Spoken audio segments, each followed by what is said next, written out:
going to have an unusual gaveling in ceremony here.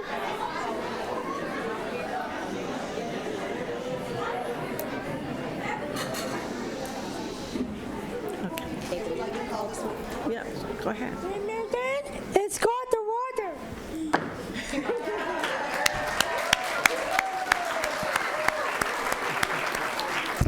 I would like to welcome everyone present today and those watching the broadcast and call the April 9th, 2019 regular meeting to order with all board members present except Mr. Kevin Beiser, who is absent from the meeting. The Navy JROTC Color Guard from Point Loma High School will now present the colors. Please stand for the presentation.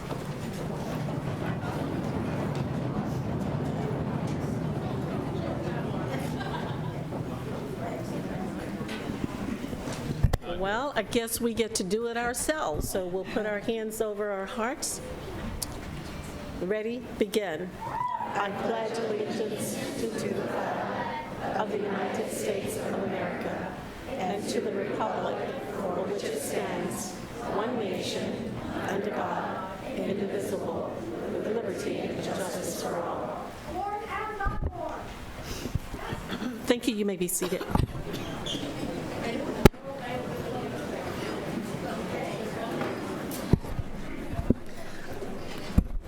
I would like a motion to adopt today's agenda with Section I, Superintendent's Consent Agenda, to be considered next following the adoption of the agenda. So moved. We have a motion by Mr. Evans, and was that by you, Richard Barrera? Barrera, all in favor of the motion, please vote. And that passes 4-0. Thank you. Today's meeting of the Board of Education is a business meeting that is conducted in public, and board members will not engage in a dialogue with members of the audience. The opportunities for members of the public to provide input to the board on non-agenda items are at the end, and it's through the submittal of a public testimony request. The time periods for speakers on each item are set by the board as described in the board's bylaws and will be announced to the members of the public as each agenda item comes up for the discussion by the board. If you wish to address the board on any of the agenda items before the board today, or on a topic that is not on today's agenda, and your name is not on the speaker list printed on blue paper located at both entrances to the auditorium, and you have not already submitted a request for public testimony, please complete the electronic form. iPads are available at the reception desk in the lobby and are also on the back table at the back of the auditorium. Requests are automatically time-stamped and must be submitted prior to the beginning of the discussion item that we're doing at that time. If you need assistance completing or submitting the form, please see board services staff at the back of the auditorium. Speakers on agenda items will be called on to speak during the discussion of the agenda item. All public testimony on non-agenda matters will be heard at the end of the meeting. And we have a Spanish interpreter available who's seated over here, who's now standing at the media table. So you may let her know and she will translate for you. Having said that, let us move now to Section I, Superintendent's Consent Agenda. Does any board member wish to remove any items on the consent agenda? None. Do we have any speakers on any of the items? Yes, we have speakers on items.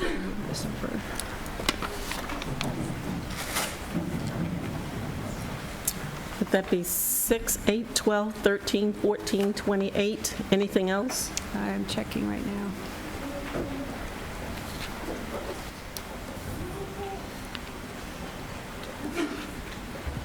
Here we go. I have I4, 6, 8, 12, 13, 14, 19, 28, and 31. Thank you. We will remove those. Can I get a motion on the other? Thank you. A second on that? So we have the motion on the floor excluding those items that the board officer articulated. And we have the motion on the floor from Mr. Barrera and for Mr. McQuarrie. All in favor of that motion, please vote on it. Thank you. We have 4-0. Passes. Thank you. Now, I would like for us to move on to our student presentations, recognitions, and resolutions. And today, we have with us Lafayette Elementary School, and Mr. Evans, Dr. Evans, would you please introduce the area? Yes, we have Lafayette Elementary School, which is one of the Madison community of schools, represented today by the area superintendent and the principal. Go ahead. Good evening. Board President Dr. Whitehurst Payne, Superintendent Martin, and trustees. In our district, we know that how students feel at school really matters and makes a difference for their learning. And the team at Lafayette Elementary School is working hard to create a safe and nurturing environment for students. So at this time, I'd like to invite the amazing principal, Ann McCarty, to introduce her team and the really important work they're doing to make sure that they create the conditions so that all students can thrive. Thank you. Good afternoon, Superintendent Martin, Board President Dr. Whitehurst Payne, Board Trustees, and our wonderful guests and family and friends here. As part of our district's collaboration with the Anti-Defamation League, Lafayette is proud to have participated in the No Place for Hate campaign. The purpose of this campaign is to promote safe, respectful, and inclusive learning environments for all students.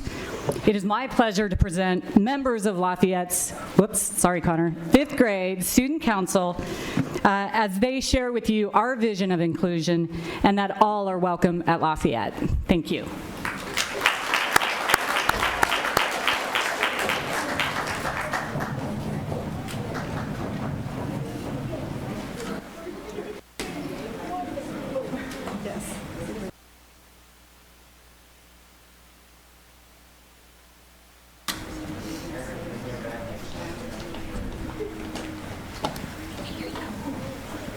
All right. Secretary Martin. And members of the board. Please take a seat in the audience. Yes, sir. Thank you.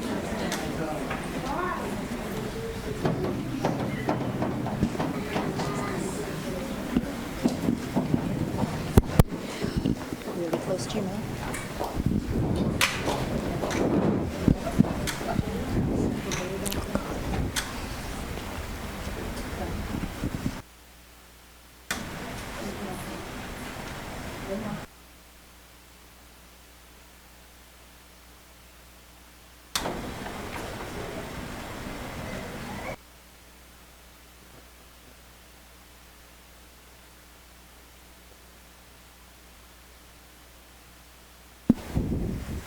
Good evening. We are members of the Lafayette Student Council, and we are honored to have an opportunity to share our story with you tonight.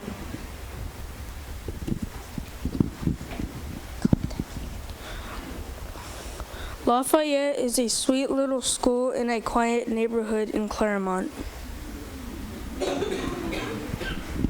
And while our school is over 50 years, we have students at Lafayette that go to school before their third birthday, and as fifth graders, we are the oldest on our campus. The most beautiful things in the world cannot be seen or even touched. They must be fed with the art. Helen Keller. For as long as anybody can remember, the Deaf and Hard of Hearing program has been a part of our school for years. So we see sign language every day, in our classrooms and on the playground. We had deaf teachers and helpers on the campus too, and and with a little effort, everything works out. We learn from each other every day. We have kids from many different cultures and backgrounds too. That's what makes Lafayette special. Everyone has a place at Lafayette. Take me, for example. I am Mexican, Native American, and Muslim. Each part of my culture is important to me. I have a place here at Lafayette. We come to school with different backgrounds and different places, and speak different languages. We eat different foods, and we celebrate differently. Our differences make us unique and special, and yet we're all part of the Lafayette family. Our interests are different too. Some people love math, some people love computers, some people love sports. As for me, I love bugs. Bugs are the best. Sorry, Kamari, I'm going to have to pass on the bugs. I rather read. But we've known each other since kindergarten, and we've been friends for years. I'm glad we go to the same school, Lafayette. Like him, I also love to read, but I also have two brothers who are deaf, and one of them has autism. As a military family, it is very hard for us to stay in one place. So this is my first and last year at Lafayette. I am sure going to miss this school. I am part of a military family too. Being in the military is awesome. Also because I got to move to different places and make new friends for different states.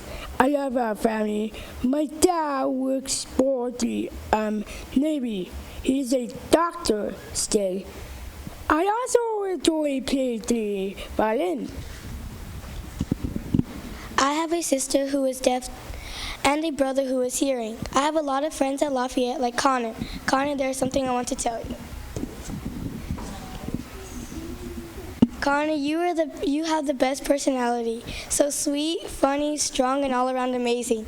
I'm so happy we have become good friends. I enjoy being your friend, and I hope we continue to always be friends. Cause Connor, you are my best friend.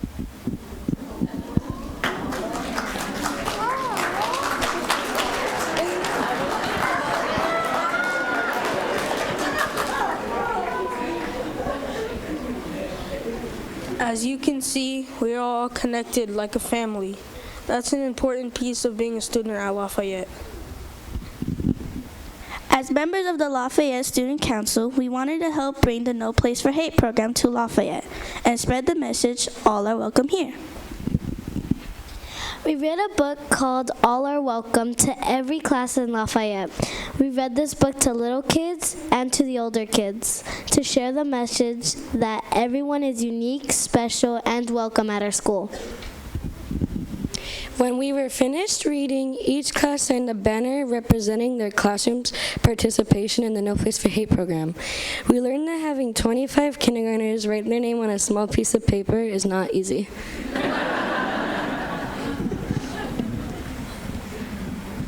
We wanted to say that at Lafayette, there is no place for hate. All are welcome here, and we all have a part in making this happen. Every classroom got 2 posters. One is a message that reminds us that all are welcome, and the other is the No Place for Hate promise. Number 1, I promise to treat everyone fairly in Lafayette. Number 2, I promise to do my best to be kind to everyone, even if they're not like me. Number 3, if I see someone being hurt or bullied, I will tell his teacher. Number 4, everyone should be able to feel safe and happy in our school. Number 5, I want our school to be a place where there is no place for hate. In closing, we would like to share the words of the book, All Are Welcome. This book was written by Alexandra Penfold and illustrated by Suzanne Kaufman. Pencil sharpened in their case, bells are ringing, let's make haste. School's beginning, dreams to chase. All are welcome here. No matter how you start your day, what you wear, when you play, or if you come from far away, all are welcome here. In our classroom, safe and sound, fears are lost and hope is found. Raise your hand, we'll go around. All are welcome here. Gather now, take part. We'll make music, we'll make art. We'll share stories from the heart. All are welcome here. Time for lunch, what a spread. A dozen different kinds of bread. Pass it around so everyone's fed. All are welcome here. Open doors, rush outside. We will swing, we will slide. We'll have fun side by side. All are welcome here. We part of a community. Our strength is our diversity. A center from our diversity. All are welcome here. We will learn from each other. Special talents we'll uncover. There's a big world to discover. All are welcome here. So much to learn, so much to do, and when the busy day is through, can't wait to come back and start anew. All are welcome here. Head for home to get some rest and greet tomorrow, ready and fresh. Our time together is the best. All are welcome here. You have a place here. You have a place here. All are welcome here. Thank you for sharing your time with us this evening. And if you are ever in our neighborhood, please stop by and visit Lafayette Elementary School. We want you to feel welcome too.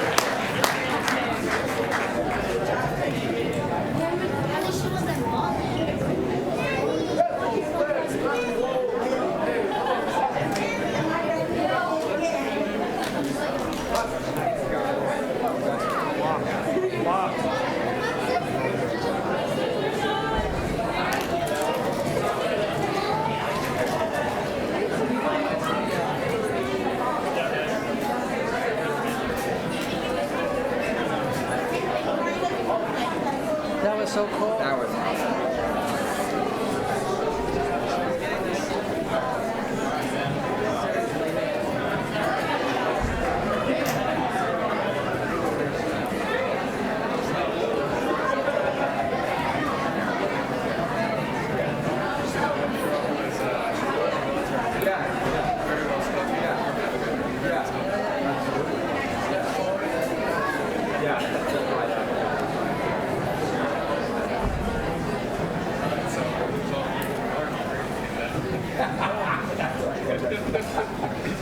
Thank you very much. Well done.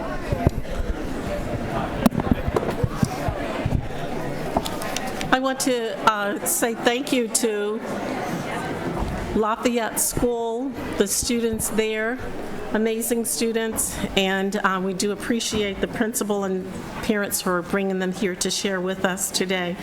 I do want to note that we're having difficulty with the live feed, apparently the broadcast, so as soon as that's up, we'll make note of that. Thank you. It is in progress. They're working on it. And having said that, let's move on to item D1. Are there any reportable actions for us from closed session at this time? No. No reportable items. And were there any speakers? Yes, we have a citizen. I support the district's decision to make a settlement in the Guerreri versus Cindy Martin and San Diego Unified lawsuit. I watched that lawsuit. Excuse me. That was a closed session conversation for earlier. This is to be limited to the report. Pardon me? Your comments at this time are to be limited to the closed session report out. Are you saying I can't speak about the settlement you made in the lawsuit about the sex abuse at Green Elementary? Yes, that's exactly what I'm saying. Well, I didn't understand that because that's why I came down here to speak. I mean, the superintendent said oral copulation isn't a serious matter. Thank you. I think people should know that. This item is over. Thank you. Let us move now to item D2, administrative assignments. Superintendent Martin. Thank you, President Whitehurst-Payne. The management appointments this evening are program managers for special education: Sarah Wildman, Ann Klin, Hinda Nadif, Michelle Spence, and Kimberly Shapazian. Thank you. You have a speaker on D2 also, Citizen? We have a speaker on D2. Yes, Citizen. On the reported names. Yes. Martin, Citizen was the one who was supposed to speak? Yes. It's not here. Let us move on to D3, our ASB president's reports, and Dahlia, we'll start with you. Welcome. All right. Thank you, Board. It's a pleasure being here. I'm speaking on behalf of iHigh Virtual Academy. Recently, our population has grown over 50 full-time students, which is huge for iHigh, considering we're about 3 bungalows big.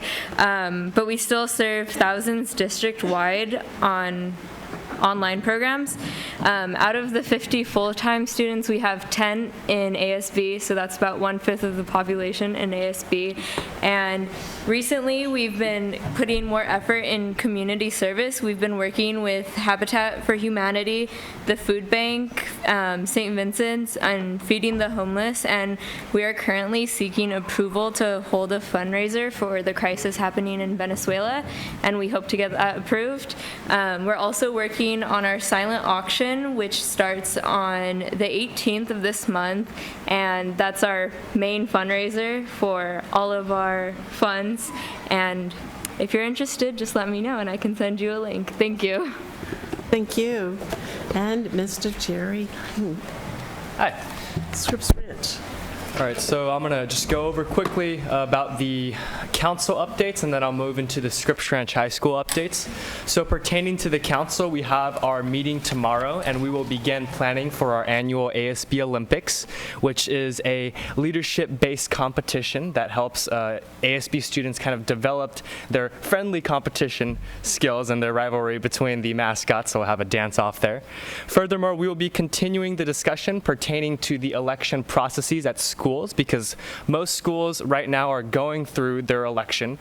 And so there are some concerns that students may have about the structure of the elections at their school, and we will kind of address that and work together to kind of figure out what kind of things that other schools have that students at the schools that have concerns can kind of integrate into their program.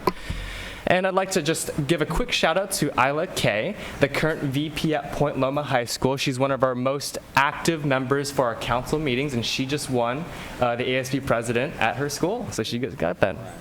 All right, so for Scripps Ranch High School, our elections are currently taking place, and as a constituent of the elections committee, I've been interviewing a plethora of individuals, bright-eyed, prospective ASB members, and the election will take place a few weeks from now. And lastly, as of last week, the academic commissioner, me, and our vice president, we've been discussing a how I survived college admissions week. So, because the college admissions process, there's a lot of money involved. There's a lot of, hey, let's pay several grand for SAT prep, or let's pay several grand for a college counselor. So what I'm trying to do in conjunction with the vice president and academic commissioner is to start a week-long forum in about 2 to 3 weeks where we get seniors who are accepted into CSUs, UCs, out-of-state schools, and who are also accepted as student athletes to have a Q&A session between students who are looking at those schools and those who just came out from the other side. So that's all that I have right now. Thank you. Very good. Thank you.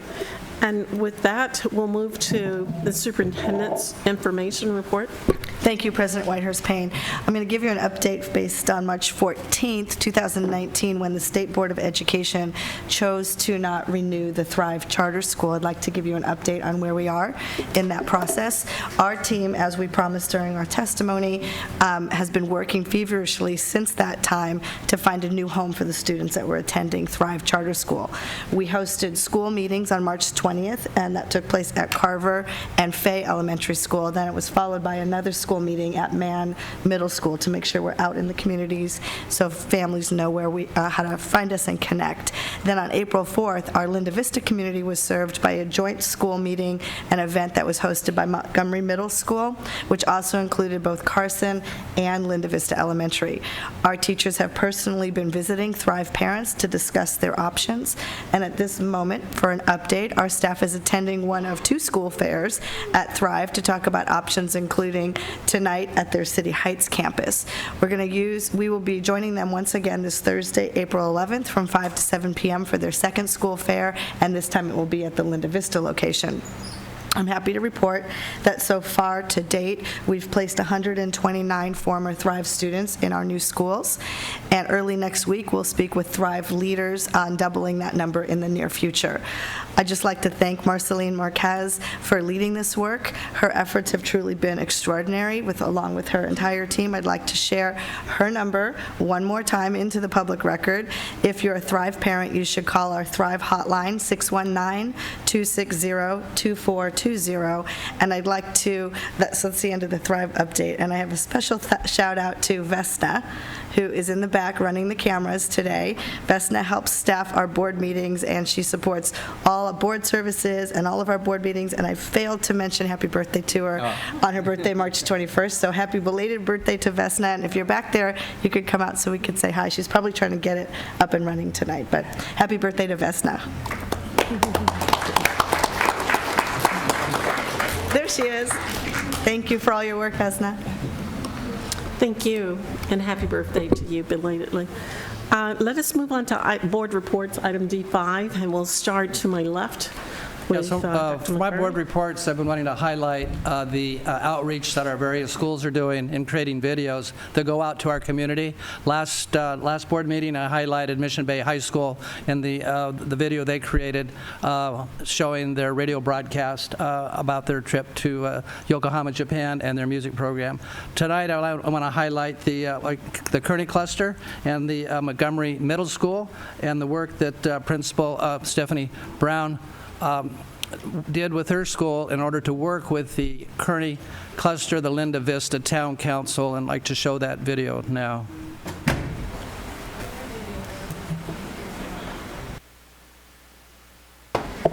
We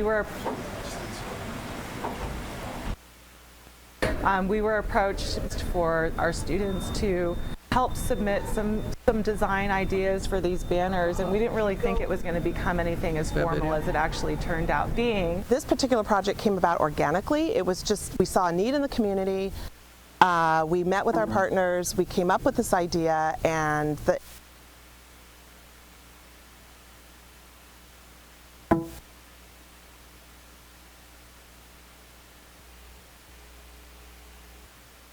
end result is these wonderful banners up on Linda Vista Road that were student-driven. Well, seeing them up on the street was really like, whoa, because all the work that we had put into them was just right there, and it was just amazing. It makes you proud, really, because you realize you've done that, and it's up there now. That's the essence of what we need to do in education. Give kids learning opportunities where they feel like they can make a real impact and put their voice at the center. And then you see engagement, and they rise beyond our expectations. So I'm very proud of them, and I'm just excited that their work is going to be presented in the neighborhood. Thank you. So just emphasize again the work that our schools are doing in developing student engagement and to create agency and to have students advocate for their schools and to show the connection that we have with our communities. Without quality communities around every school, we won't have quality schools in every neighborhood, so we need to work together. Mr. Barrera. Yeah, so President Whitehurst-Payne and I had an opportunity Saturday to go and see a fantastic partnership event at Choice Mead Elementary School. So this was a partnership between the district, United Way, and Feeding San Diego. So we had over 100 families, I don't know what the count was at the end, that were enrolling in our preschool programs, at the same time receiving volunteer tax assistance, including the ability to enroll in the Earned Income Tax Credit program for those families that were eligible. And then Feeding San Diego provided food distribution.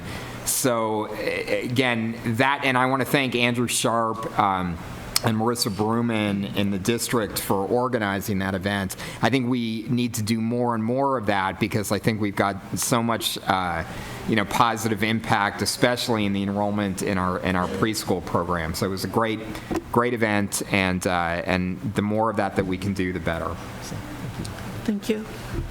Dr. Evans. Yeah, just a quick announcement. Tomorrow evening from 5:30 to 8:30 at in the Madison Community of Schools at CPMA, Creative Performing and Media Arts Academy in the Claremont area, is having a showcase of all the schools in the cluster, the elementary, the middle schools, and the high school. It's a very unique cluster because there's a middle school which is focused on the arts, and another middle school that is focused on STEM and technology. And so they come together at Madison High School. So that will be at CPMA tomorrow night from 5:30 to 8:30, and there will be a lot of performances, visual and performing arts, and a lot of other displays, and the community coming together to show what the schools are doing in the neighborhood. I would just like to say that I have pictures up there that you can look at your leisure. We were quite busy over the last 2.5, 3 weeks, going to Sacramento and speaking to the Assembly Education Committee, talking about civics and voting, then going to a budget hearing here in San Diego that 2 of the senators from Sacramento did. Lincoln PTO had a meeting on the Saturday during the spring vacation. We went to that and excited about some of the things they're doing. On this past Saturday, Franklin celebrated 90 years of existence, and we had a teacher there who was 91 years old and a student who was 95. So they're still around, and it was a wonderful event with the community coming together. We had a wonderful meeting at the Lincoln Cluster last night and yesterday morning with the STEAM and BAPA presentation from an MIT professor. And at Lincoln last night, they noted that we have 10 more weeks left, which means that we've got to get busy and get all these things done to finish out the school year on a resounding note. So those are our reports. Thank you. Did we have any speakers? No. Okay. All right. Thank you. Let's move on to item E1, which is Vision 2020, Quality Schools in Every Neighborhood. This is an LCAP goal, number 1, closing the achievement gap. Report on ethnic studies. Superintendent, would you please present the item? Thank you, President Whitehurst-Payne. As you said, this is LCAP Goal 1, and the overall goal is closing the achievement gap. But the specific strategy that you're going to hear about tonight is our report on ethnic studies, which is one of our main strategies or key strategies that we use as we address the goal of closing the achievement gap and using a district-wide systemic approach to integrate ethnic studies throughout all that we're doing. We have Dr. Wendy Rankberg here tonight to present this item.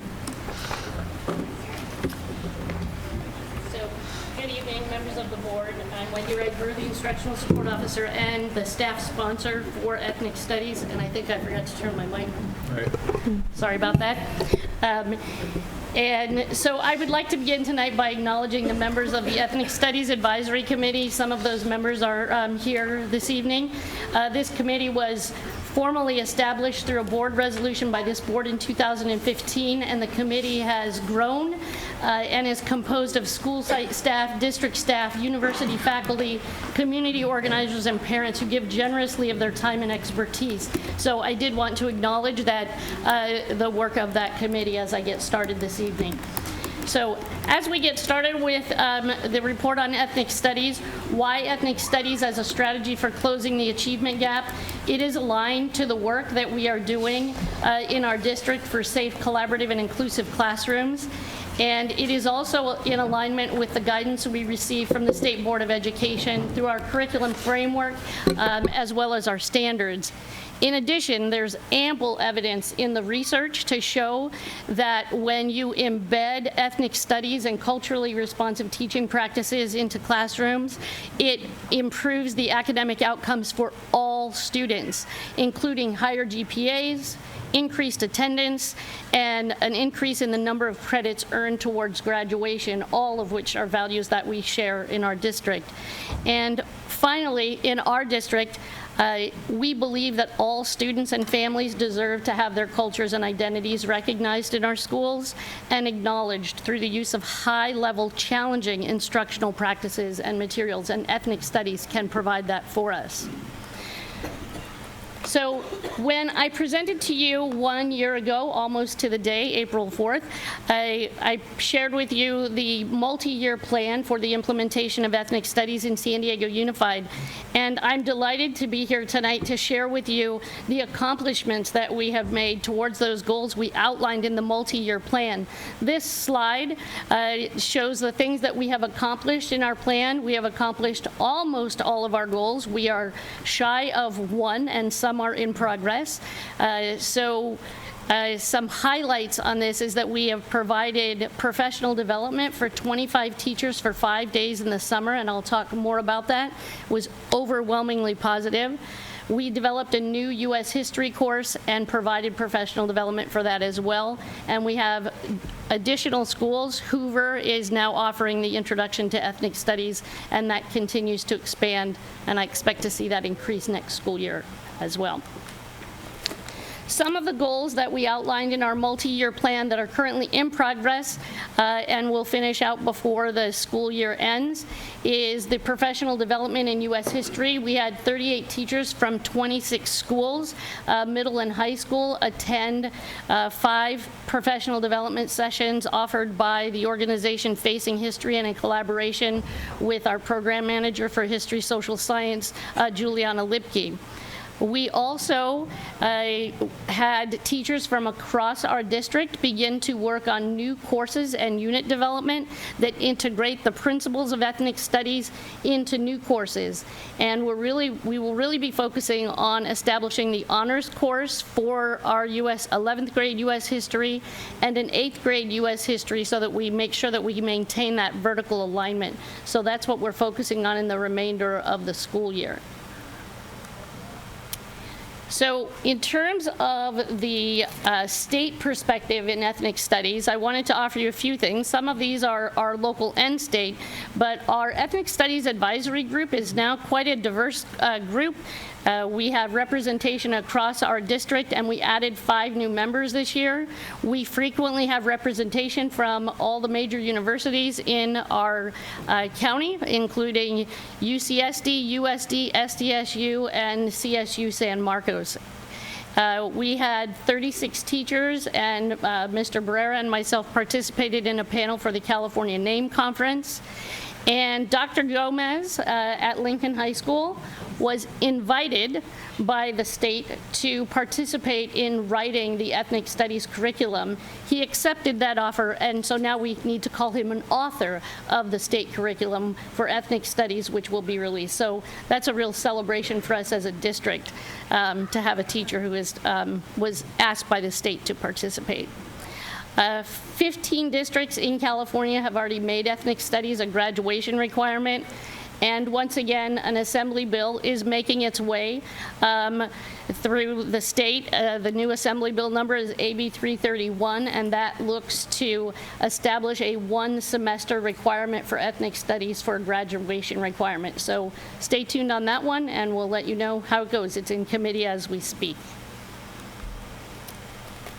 So as I had mentioned, our professional development has been overwhelmingly positive, and rather than show you a graph that represented 95% on the highest mark possible. I decided to capture it with some quotes. This was one of our 11th grade teachers who participated in the Facing History curriculum.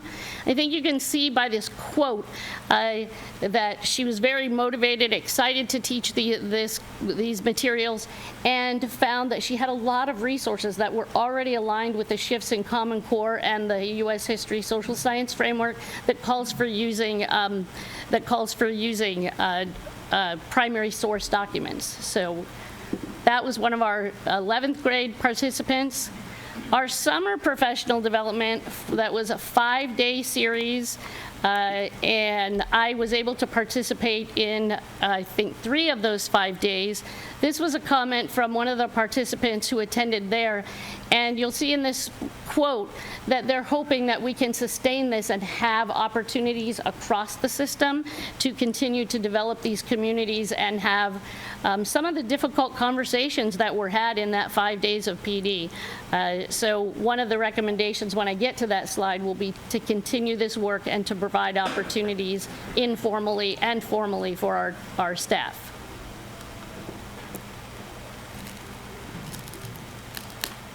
Last year, during our presentation, our researchers, Dr. Chapman and Dr. Jones from UCSD, presented their preliminary findings on the impact of the Introduction to Ethnic Studies course in our district. They have since completed their research, and you do have a copy of their research brief, and it's also linked here on this slide for the public. And they also made a series of recommendations. Interestingly, their recommendations, we had already been discussing our recommendations, and they dovetailed very nicely together. So you're going to see a lot of similarities when I get to slide number 9. So I think it's always important to bring student voices in, and this video clip is from a classroom. It's one of our teachers who is not yet teaching an ethnic studies course, but has been attending the professional development, has found the strategies beneficial, and has been implementing those into his classroom, even though it's not an ethnic studies designated course, because that's our goal, is to thread ethnic studies practices throughout all of our content areas. So I wanted you to hear from the students what their experience has been. And now I need a little help. I'm not sure how to start that from here.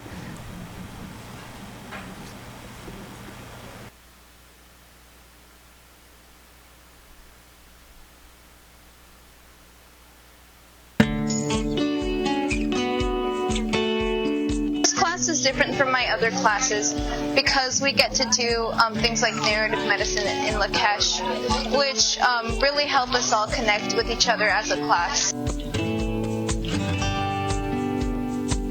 My favorite community building activity is probably the quote, because it showed that a lot of people have different understandings of different things that we can all probably relate to, and will bring us closer together in the end.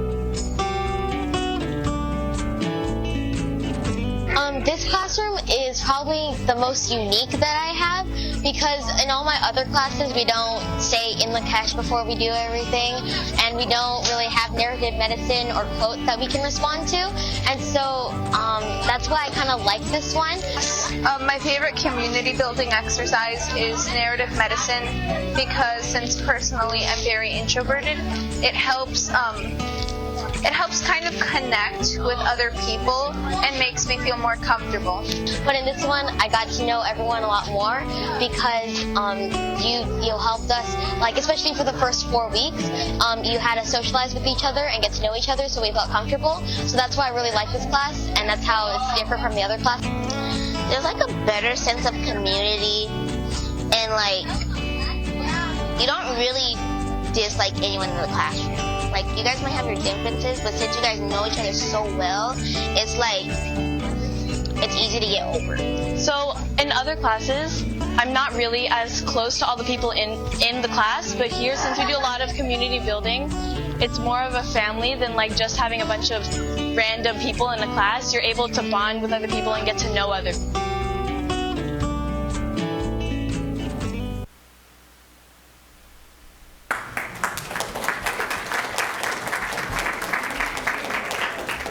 So as you heard from the students themselves, our professional development work in ethnic studies is having a positive impact on our students. And I think it's really nice to see that the strategies are also embedding work that we know is good literacy practice. Choral reading, even at secondary, is a simple strategy to improve fluency. So not only is it community building and culturally responsive, but it's also in alignment with best practices in the area of literacy.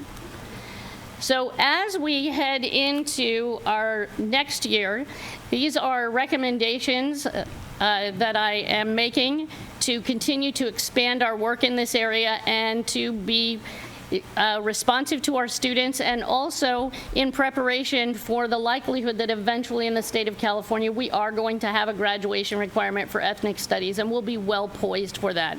So the first is that we continue the development of new courses and units that thread ethnic studies and culturally responsive teaching practices throughout.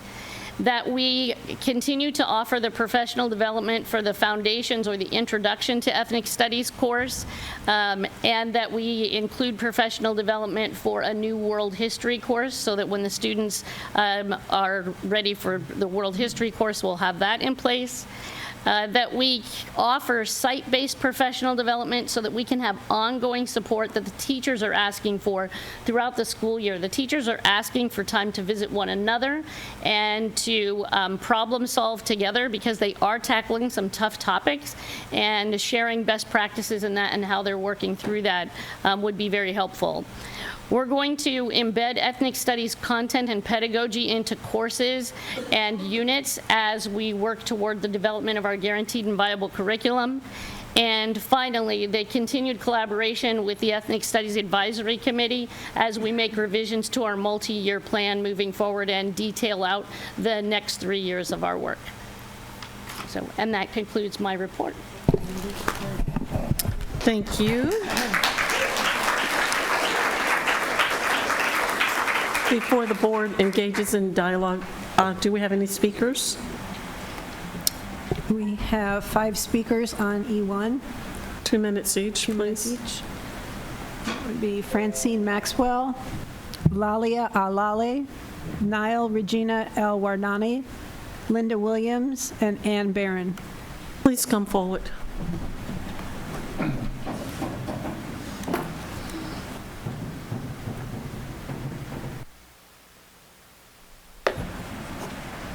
Good evening. My name is Lara Aulani. I serve as the DLAC chair. I am also a member of the Committee to Support Religious and Cultural Diversity. I am also part of the Ethnic Studies Advisory Board. So we all know that San Diego Unified School District serves more than 100,000 students, and the student population is extremely diverse. Unfortunately, the district is not keeping up with the fast-paced demographic changes that are taking place within our student body. The district is not meeting the specific needs and challenges of immigrant and refugee students in our schools. After the horrific New Zealand attack on 2 mosques, Muslim children were scared, concerned, confused, and not knowing what to expect. Yes, the New Zealand attack may be far away from San Diego, but for the Muslim, it felt close. Because we, too, witnesses and are still witnessing the tragic consequences of hate and discriminations.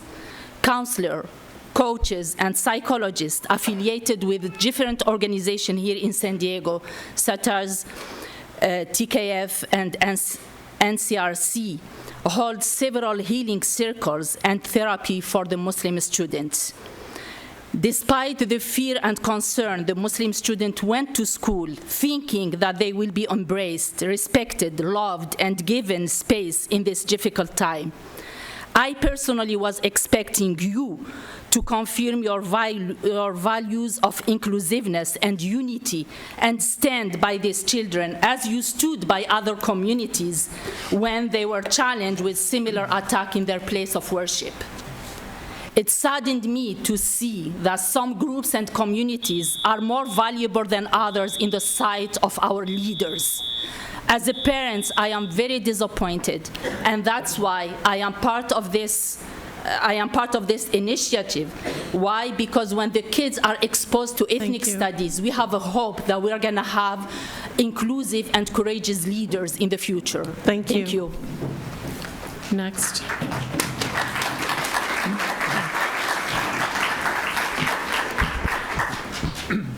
Once again, another presentation woefully short on data. Slide 4 says that 15 districts in California made ethnic studies graduation. That's great.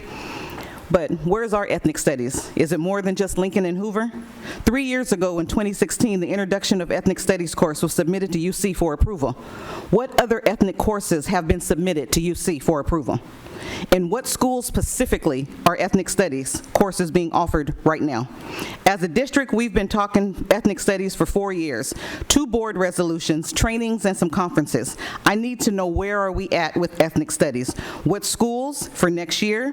What resources are being ordered? What funding has been allocated to grow ethnic studies? All the principals in the district, leaders, are they mandated to attend any ethnic studies training? We love board presentations. They're extremely colorful. The quotes are nice. But I'm hoping that there's some board trustees that will be courageous today and ask some of the questions that I'm asking in this public setting. Thank you. Thank you. Next. Greetings, Superintendent Martin, Board President Dr. Whitehurst-Payne, esteemed board members, and all in the audience here and virtual. I do celebrate the proposal. I look forward to it being unanimously passed, and not only having it passed, but we don't want it to be just a set of pretty words. We want it to be implemented, and looking forward to seeing the implementation and the district support for the staff efforts for that. And as it mentioned on page 7 of the proposal, looking forward to having it expand pre-K through 8 as well. And my name is Linda Williams, retired K through 6 teacher from the district after decades, and I do feel passionately about this, so I'm so excited to see the promise that this holds. I have a statement from Godwin Higa, former principal at Cherokee Point Elementary, recently retired from the district. He's teaching a class at Alliant University this evening, so can't be with us. Ethnic studies will open great minds to create educated and accepting human beings. Cherokee Point Elementary was the first trauma-informed school in San Diego practicing trauma-informed care and restorative justice. The most important outcome that we focused on was to address healing and resiliency at the school, and to address and understand the importance of community solidarity and multicultural education, or ethnic studies, teaching acceptance, not just tolerance. Again, ethnic studies will open great minds to create educated and accepting human beings. And each one of y'all has one of these, and I will be also emailing it so that you can play around with the hyperlinks. It has some wonderful data, some statistics about the power of ethnic studies that I'll read briefly until the light goes on, that in several San Francisco high schools, ethnic studies classes increased you can read it for yourselves. Thank you. Thank you. Next.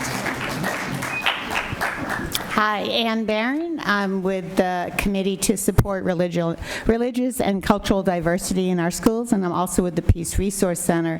I do support moving forward with ethnic studies, though I'm always worried when we use the term ethnic studies as if somehow these people are separate from other people. I'm always worried about when we other people, this idea that somehow people are treated in different categories. I was very happy to read the course description that is done at Lincoln, and I have the same questions that were just asked. What other schools? Why are we only having 2 schools that are doing ethnic studies? The course description, just to read briefly, says, through critical readings of U.S. history from the perspective of workers, enslaved populations, migrant populations, including European immigrants, LGBTQ persons, women, indigenous populations of the Western Hemisphere, Chicanos, African Americans, Asian Americans, and others not often included in traditional curriculum, students will examine the collective action taken by students, communities, grassroots organizations, movements, and progressive individuals working within current systems to create equitable educational spaces and advocate for justice. This needs to be across the district, and so implementation is incredibly important. So is there going to be some kind of community group that is going to, or advisory group that's going to support this? There was an advisory group that the district had convened about a year and a half ago when the School Climate Bill of Rights passed, and that group just stopped. The district stopped working on it. So I don't want to see the same thing happen with this. Thank you. Thank you.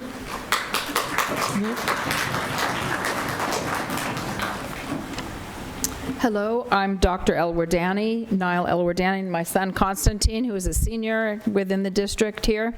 I am a member of the committee to support religious and cultural diversity, along with my colleagues that you've heard. This committee is made of educators, teachers, principals, community members, and parents who, together, we represent more than 700 years of professional educational experience. Our purpose is aligned with the district, and we want to help you and the district overcome these religious prejudices and the curbing of bullying that is associated with religious and cultural diversity in our schools. Our committee has attempted to work with the district for the past 3 years to address this issue directly. While the district has made great effort to protect LGBTQ students, other minority students, particularly Muslim students, have been ignored. The district has made little effort to help them be understood, despite the fact that Muslim students are bullied twice as much, 53% of them, as opposed to the national average of bullying, which is 25%. So the Committee to Support Religious and Cultural Diversity has brought together needed curriculum and training materials that we have brought to the district, and as has been said already, this resolution was passed in June of 2015, that's almost 4 years ago, and it has not been implemented. So we're coming up on the 4-year anniversary, and as has been said, there are only 2 courses in 2 high schools in the entire district that are actually doing some kind of work in regard to ethnic studies. And we all know the connection between understanding people and starting to treat them better. So this is something that we hope that our committee and the Committee on Cultural Diversity are here to help you. We want to do as much as we can to help you to get these programs in the classrooms next fall. Thank you. Thank you very much. Anything else, Superintendent? We'll have a discussion. Board Member Weiss. Yeah, thank you, President Whitehurst-Payne. And I'd like to thank Dr. Rank Burr and the members of the advisory committee. So I think we've been clear as a district through our prior board resolutions about 2 points. One is that we want to see the ethnic studies course itself be available throughout our schools and all of our high schools. And second, that we want the ethnic studies frame, as you've talked about, Dr. Rank Burr, to be embedded in our entire curriculum at the different grade levels. I think where we are today does feel like, with all of the very positive work that's been happening over the last year, it does feel like we're inching along rather than really moving this process forward. So I'm going to actually make a motion, and there's two parts of this motion. So one is, given that the Assembly Bill 331 is moving through the process, and I believe this time will be signed by Governor Newsom, and that part of that bill will make ethnic studies a graduation requirement by the 2023-24 year. I believe that we need to be at least 2 years ahead of that. So the first part of my resolution is that beginning in the 2021-22 year, that ethnic studies becomes a graduation requirement in the San Diego Unified District.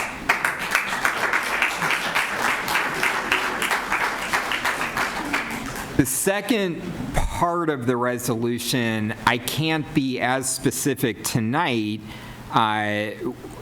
with the goal of where we need to go, but it concerns the integration into our curriculum. What I would ask as the second part of the resolution is, I would ask the superintendent and Dr. Rank-Burr and the committee to come back to us within 3 months with metrics about how we can measure whether we are in fact integrating the ethnic studies frame into our entire curriculum, and allow us at that meeting to look at these metrics, understand where we are today, and then from that meeting set some specific goals about embedding into the curriculum. So because I think we lack, or at least the board tonight lacks the metrics to establish those goals and lacks a definition of where we are along these metrics, I would ask that we come back with a conversation 3 months from now with a presentation from Dr. Rank-Burr and from the Ethnic Studies Committee, identifying those metrics and allowing for a discussion where we can set some specific goals about curriculum integration. So that would be the 2 parts of my motion. Number 1, that by the 21-22 school year, ethnic studies is a graduation requirement in San Diego Unified District. And within 3 months, we have a follow-up presentation from Dr. Rank-Burr and from the advisory committee, allowing for a discussion of setting specific goals around curriculum integration. Thank you. A second on that, Mr. Yes, I will second that motion and want to make some comments too. I think it is really important. I realize there are only a couple of courses offered in the district now, but the bigger picture, as Dr. Rank-Burr pointed out, is having integrated into the rest of the curriculum. When I was looking at the statistics regarding U.S. history, there are 38 teachers from 26 high schools and middle schools, and by my rough calculation, I'm guessing that there are about at least 100 U.S. history teachers in middle and high school. So we've got, maybe a little over a third of them participating. As far as the actual schools participating, it's over half of the schools participating. And it seems like this is the first step. I mean, the obvious simplest way to start certainly is with U.S. history and then moving on to others. So, when we're talking about metrics for the results of embedding ethnic studies into our curriculum, I think this is the first level of metrics is the professional development. How has it come about, Dr. Rank-Burr, that these particular teachers have participated in this professional development? So the opportunities for professional development are put out to all of the schools. Mm-hmm. And so that 38, the professional development was specifically targeted for the 11th grade course, Identity and Agency in U.S. History, which is the new Ethnic Studies U.S. History course. Mm-hmm. And so this year was the fact that we had teachers participating in the course before they had to teach it. I think sometimes what happens is we adopt a course and then we're doing the professional development while the teachers are teaching it. I think there were, we do have representation from I believe almost all of our comprehensive high schools. I could get back to you on specifically which high schools if you want that information. And master schedules are being built as we speak. So in terms of the data of who's going to offer the new U.S. history course next year, I could come back to you with that data, but master schedules are being built right now. So, so that's a metric I could bring back. And then there's so many other areas where it could be embedded. I mean, if you take the entire elementary population of the district and how that's integrated into the daily curriculum in terms of the teachers' awareness and sensitivity and content of this information. Yes, and in the multi-year plan, we are working backwards because where we started, we started was with the 9th grade course at Lincoln, which was the Introduction to Ethnic Studies. That course as a 9th grade elective competes with other things in a 9th grade schedule. So the Ethnic Studies Advisory Committee, in establishing the goals for the multi-year plan, we have said that we're creating courses that can serve a dual purpose of ethnic studies and credit in a graduation-bearing class such as U.S. history, math, etc. Okay. Thank you. Dr. McCreary? Thank you for your presentation. Yeah, I too share some of the same concerns that would, in terms of how do we move forward and expand the program to include more schools. I was looking at our multi-year master plan, and I'm wondering what differences the proposal that Trustee Barrera made would affect that. As I look at that plan, I see that the State Department of Education is going to be reviewing the model in December 2019. Would we be getting ahead of ourselves, or what? Is there a chicken-egg thing here? Well, the state, as I had mentioned in my presentation, Dr. Guillermo Gomez has been working, writing the state-level curriculum. The state is going to be releasing curriculum for ethnic studies, but we have also been working on that, so we will lean on whatever it is that they produce, but I don't think that's necessarily getting too far ahead of the state. Okay, and I see that at that board meeting, a deadline for the State Board of Education review the model on December 31st involves high school and the middle school. Is that correct? Could you show me what section are you referring to? It's on it's on the back of page 2, back of page 1. It's in the board agenda item. It talks about the timeline for 2018-19, and the last entry on that page is the State Board of Education review, and it falls under this section for major goal for the high school and middle school courses. Yes, so that item that you're referring to on December 31st, 2019, that's a milestone that we put in that we're monitoring from the state.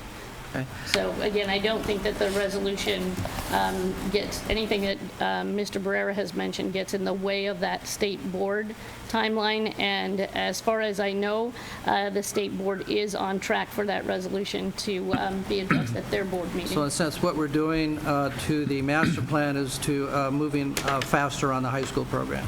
Is that? Yes, that is correct. And then looking again at that third page of that same master plan, it talks about grades 4 and 5, 2 and 3, and TK and 1. And it seems like that's also, and that's laid out, and that will, the 4-5 was going to be implemented. Courses were going to be developed this summer of 2019, 2020 at top line. Yes, because we're working backwards from high school to elementary. Okay, so we're on track for that? We'll have well, since we are threading it throughout, yes. Okay. And then it looks like 4 and 5, grades 4 and 5 will be developed in 2021.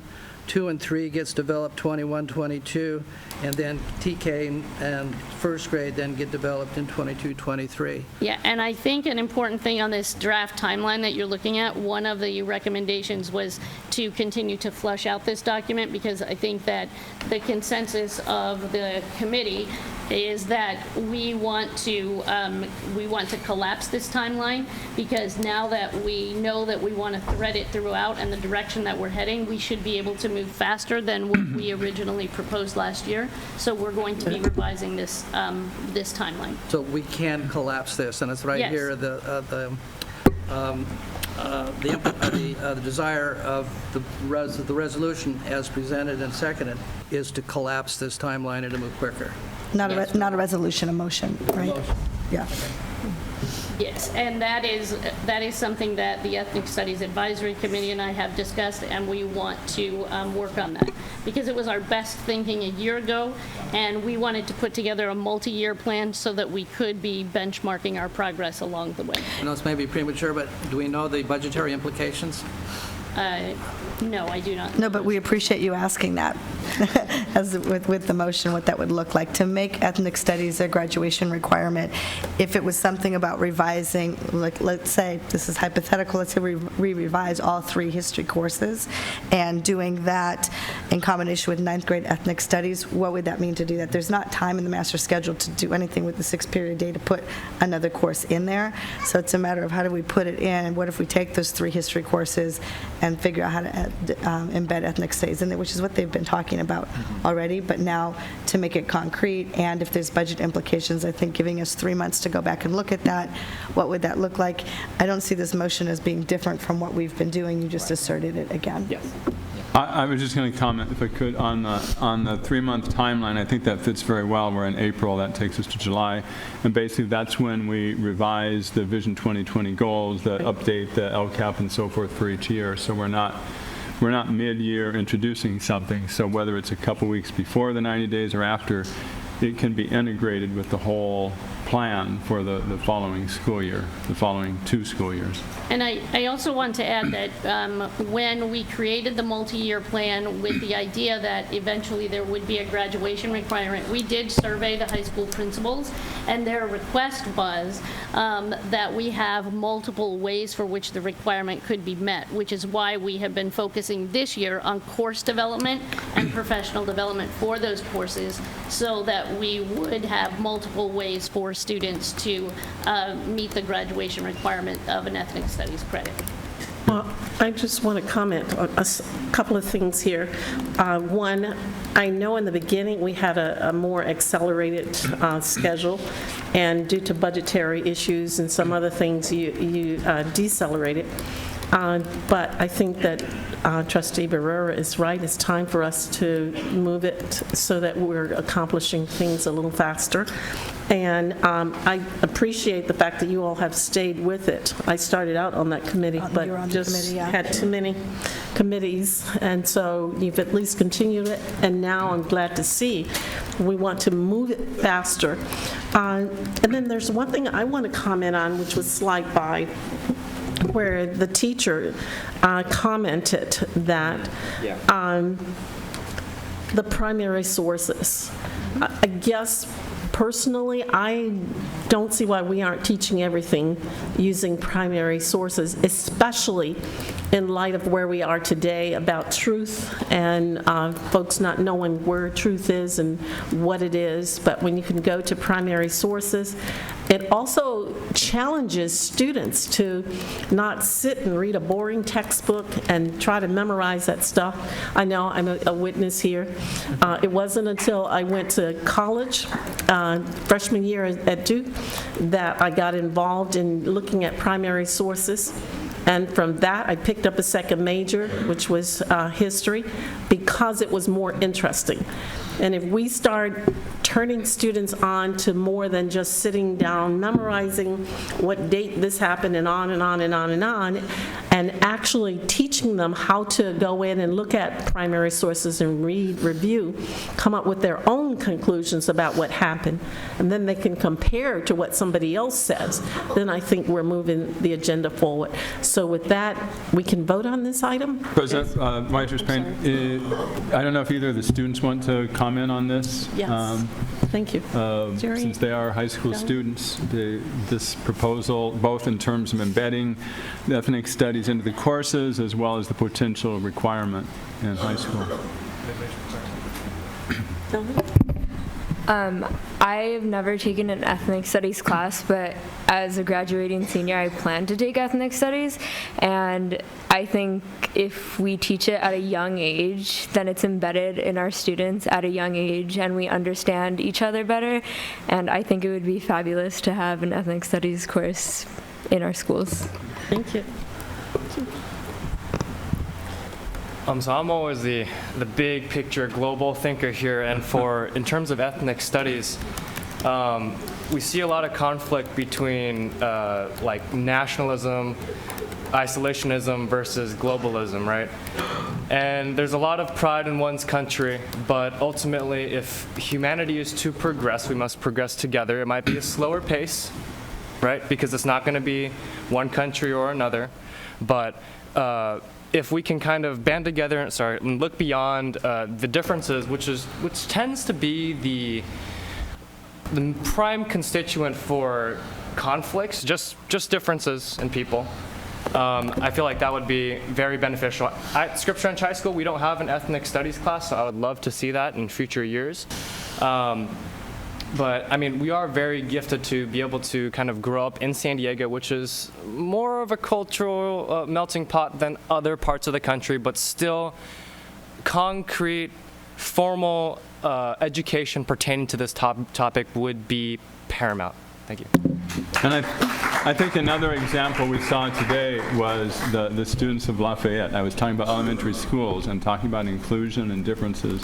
It was a great example of that, and even though it wasn't, and we didn't present as an ethnic studies course. No, but I must say that one of my constituents said to me, we can't keep adding things on, you have, as you pointed out, different perspectives. And I had to say to him, well, let's just take American history. If it's only presented from the European side, you have Native Americans who had a side, you had African Americans, you had the immigrants coming in. Let's just bring it all together and present the whole picture, not just one slice of the picture, but let's just present the whole picture. So that constituent was my husband, so I got away with that with him. But anyway, let's vote on this. Thank you. Thank you. That passes 4-0. Thank you.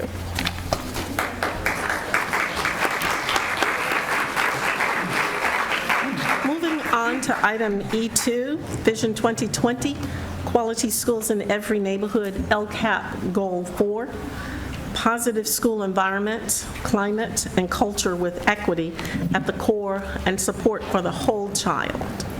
Superintendent? Thank you, Dr. Whitehurst-Payne.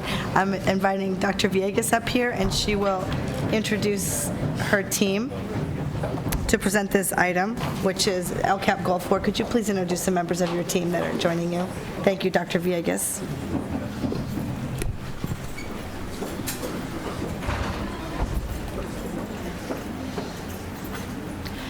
Good afternoon. Thank you for having us.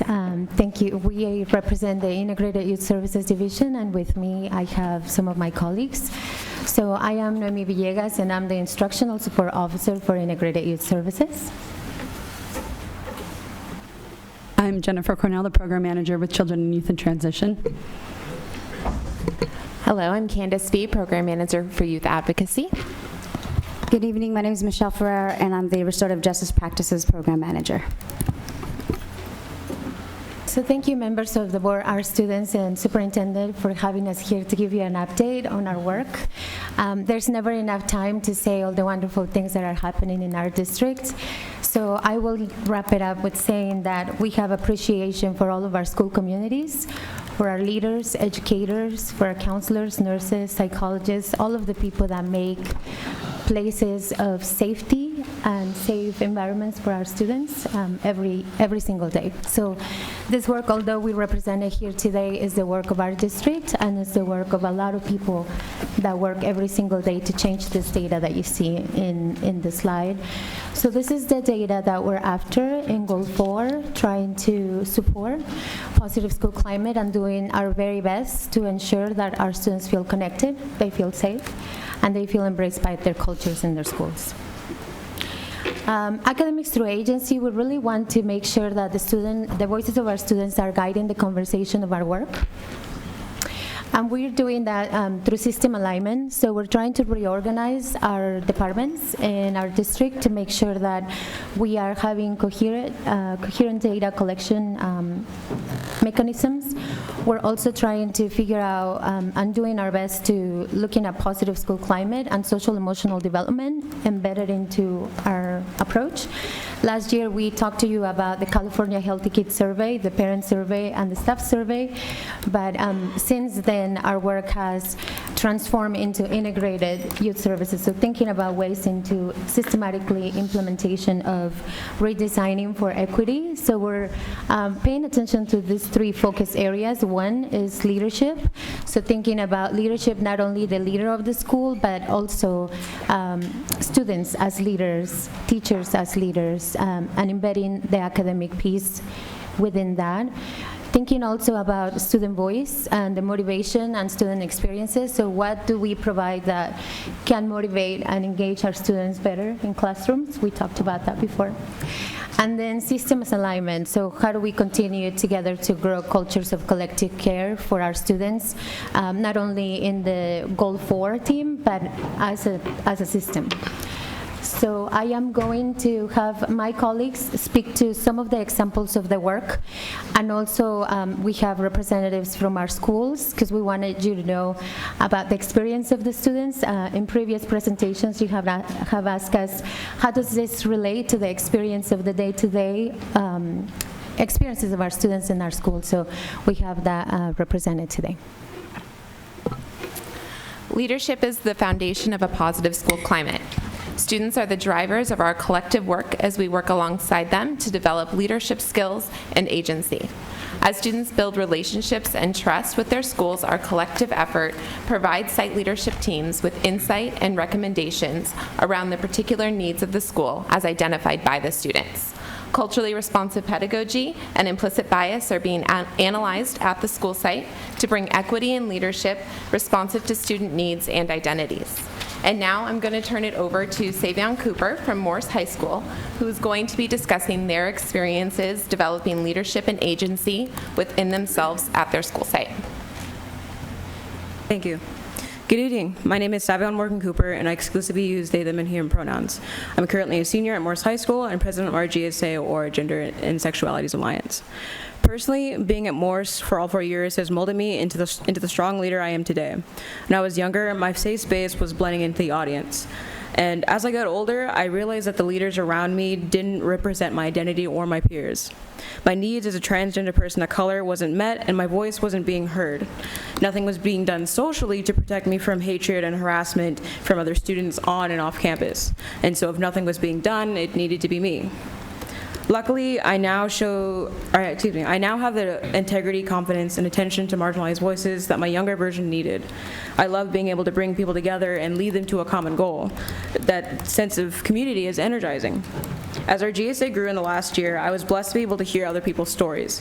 I noticed that I was really making a difference by just existing.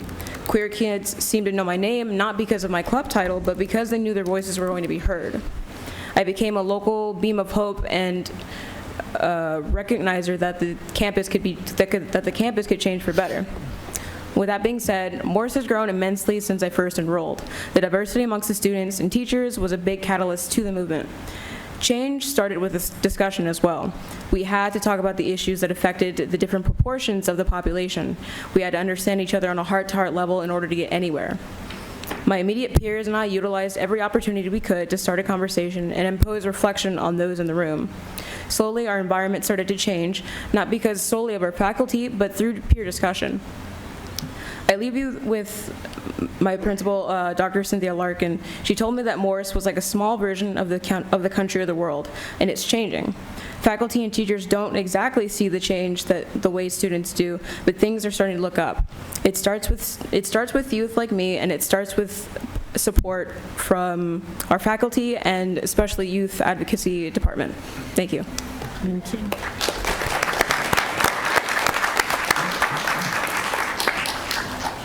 During the RJP department's first year, our focus was on building awareness.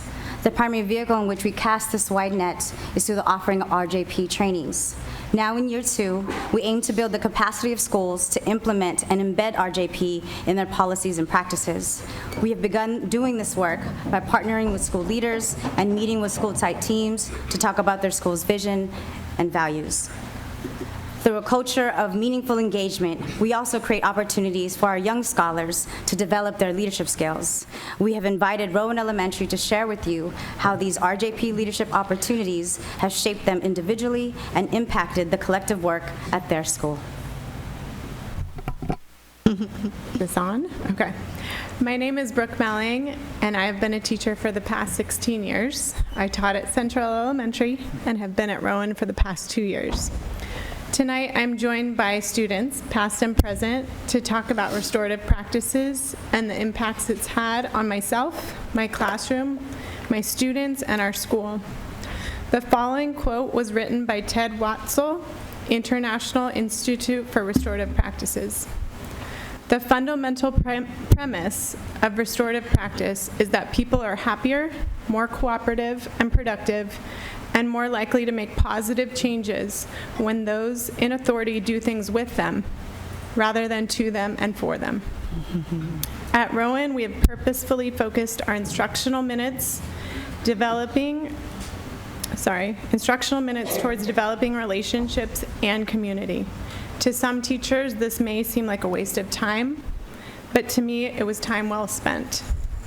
Rowan started doing restorative circles inside every single classroom on our elementary campus. We have even created a group of 4th and 5th grade circle leaders, 3 of which are here with me tonight. These circles have helped our students create a sense of belonging to a caring community. These circles have allowed our students the freedom to tell their own story. These circles allow children and adults to see themselves as equals. These circles have given opportunity to our students to have empathy for others. These circles have made our students feel like they are being listened to and cared for. When harm has been caused, our students are learning to reflect on their actions, but also to reflect on how their actions have impacted others. They are learning to ask themselves, how can I make things right and repair the harm I've caused? This is just a small glimpse of what restorative practices has done for my class and our school. A special thanks to Mario and the entire Restorative Justice Department for their support and dedication to the students and staff at Rowan. Also, I want to thank our principal, Jen Carpenter, who's here, for believing in our children and helping shape the community of Rowan. I can't wait for these little friends to spread their work as they get older. They are the change this world needs, and I'm proud of all of them. Okay.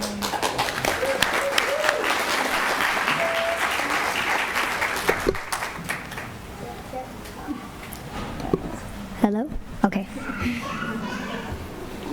Good evening, everyone. My name is Elix, and I will be giving a short speech about circle leading. The way circle leading has impacted me is letting me be who I am, and I get to talk about my problems. The circles help me, but not just me. Everyone gets help, and the circle leaders help each other. We make each other laugh and feel happy, and so much more. At Rowan, we build trust, friendships that let us be open and honest. Thank you.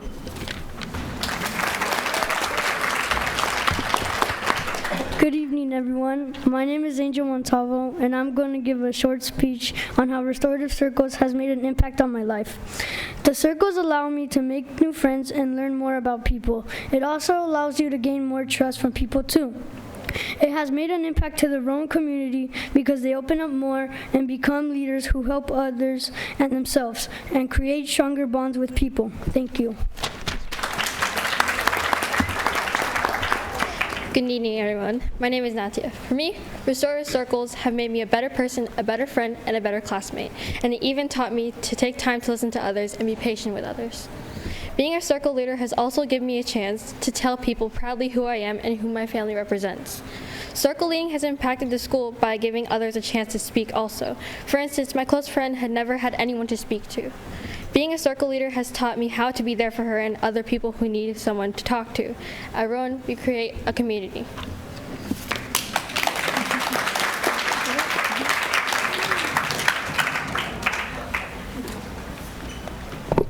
Thank you. Good evening. Focus Area 3 anchors around systems alignment to maximize student experiences and systemize cultures of collective care. I'm going to briefly turn it over to Victoria O'Connor, a senior from San Diego High School, to share how collaboration between her Children and Youth in Transition intervention counselor and her San Diego High School counselor have helped support her journey. Victoria? Hi, good evening. I'm here to share with you guys how Anna, my CYT, has helped me during this year of high school. I actually met her this year, which she really helped me a lot because I'm always really close to my counselor. And my counselor is Mr. Avila, so it's a guy, and it's like really like not close to like, you know, when you need that emotional support. And I'm just thankful that we have people that can actually help us. I have always lived in a shelter without my parents, so it's like really hard to have emotional support and everything. I actually thought I wasn't gonna be able to graduate high school, and thanks to her, I got the opportunity to it. I recently got accepted to San Francisco State, and she's actually helping me with the process of it. And it's just, yeah, it's just amazing how we have, because every student, we have different situations on different levels, and sometimes we feel so lonely, like we don't have the support from people, and or sometimes it's just too late, or sometimes it's like your last year, and you just feel so alone. And when you have the support from people like you guys, and sending adults that actually can listen to you, because sometimes we have our counselors, and that's great. Like, they still help, like, to help you to go through college and everything. But sometimes you have a guy counselor, not a woman counselor, or whatever. Like, the situation is just different. So I just want to say thank you for like giving and letting people like her like come into the school and help us. And yeah, that's it. Thank you. Bye.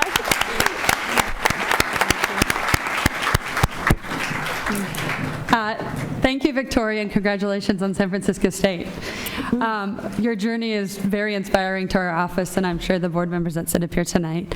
Victoria provided an example of where our efforts have been centered this year and will continue into next.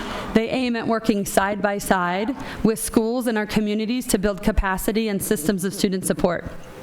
For example, our collective work together with Perkins has laid the foundation for aligning systems in support of staff, students, and parents. And our work self-assessing high school youth experiencing homelessness and living in foster care has directly provided us with information on how systems need to transform and align to support graduation and post-secondary outcomes. As another example, this evening we have our integrated multi-tiered systems of support program manager Jennifer Hugerheide and Chesterton Elementary Principal Coney Darridge to share their experience working together to align systems of support. Thank you, Jennifer. So as one of the pilot schools for the IMTSS framework, our department has worked alongside Coney and his leadership team at Chesterton. The work we did aligned directly with their strategic plan and the integration of academics, behavior, and social emotional learning in order to create a culture of collective care. As we continue to learn from the California framework for multi-tiered systems of support, we are able to work with schools in supporting all students. Coney is going to share the work his team has done to ensure a safe and collaborative culture in order to promote academic success. Thank you, Jennifer. We are fortunate to be working with Jennifer Hugerheide this year to integrate the IMTSS framework simultaneously with the Marzano's High Reliability School Model, which has 5 levels of organized factors that correlate with student achievement. Safe and collaborative culture is the foundational level where the school site leadership team and I continue to strengthen. The first step was to enlist our school counselor, school psychologist, military family and life counselor, and guidance assistants to our team to provide the social and emotional supports that our students need, especially servicing a high population of military families. We also had to already establish and continue to grow our intellectual classroom communities by studying Dr. Zaretta Hammond's work around culturally responsive teaching. School-wide, we established common expectations for students by explicitly teaching 20 scholarly behaviors throughout the year. We have a very strong positive behavioral interventions and support team that continue to write common policies for the site to maintain a safe and collaborative school culture. We recently established the Chesterton attendance team to address chronic absenteeism and have since decreased our total number of chronic absentees, students missing 10% or more of enrolled days, as well as improving our attendance rank amongst district schools. Our current area of need at this level is rethinking how we engage all stakeholders in this process by restructuring our school climate communications and parent and partners committees. The foundational level has a ripple effect on the higher levels of Marzano's high reliability schools framework at Chesterton. At the second level, effective teaching in every classroom, where the ILT and I continue to improve the PLC process and focus on strengthening Tier 1 instruction and rating. And at the third level, providing a guaranteed and viable curriculum using the district's critical concepts and proficiency skills. Monitoring student progress in order to strategically provide meaningful Tier 2 intervention, targeted instruction via push-in support or after-school programming. We were also thoughtful in developing a site-wide common schedule so our students with specialized academic instructional hours and related services weren't missing Tier 1 instruction in reading and math. We look forward to continually working with Jennifer to strengthen our standards, refine reference reporting, and competency-based education, which is level 4 and 5 of Marzano's high reliability framework. Thank you, Connie. So those are just a few examples of the work that we're trying to do together, that we are collaborating with our schools and our colleagues about. So our direction, some of the directions that we want us to continue to guide our collective efforts in collaboration with our schools, guided by student voice, and creating the systems and the structures and spaces for that to be our informed mechanism and support with the data that we currently have. So with that, we thank you for the opportunity to present today. And we're here if you have any questions. Thank you. Do we have any speakers on this item? Yes, you have one speaker, Francine Maxwell. Mrs. Maxwell.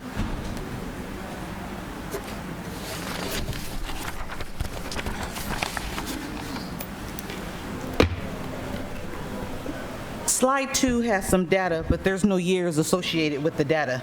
In fact, the slide for the district suspension rate says 3.4, but the CDE report district's 2017-2018 suspension rate at 3.5, above the 2.8 suspension rate for the San Diego County. I also think this is really fake about equity, and you do not include disaggregated data. As such, I'll present some. 2017-2018 suspension rate, San Diego Unified School District, African Americans 8.0 suspension rate, highest in the district. Latino 4.0, Pacific Islander 4.4, white students 2.1 suspension rate. 2017-2018 absenteeism, PowerPoint 10.6%, African American 15.2, chronic absentee rate, Hispanic 15.9, Pacific Islander 7.1, highest in the district. White students 8.8. I'm not sure why those rates are not included in an equity presentation. The presentation is just shameful. In 2014, Dr. Joe Fulcher did a presentation titled San Diego Unified Restorative District. Today, almost 5 years later, I still have no idea. Where are we at in restorative justice? Are we a true restorative justice district? Where are you coming with some results? I don't understand.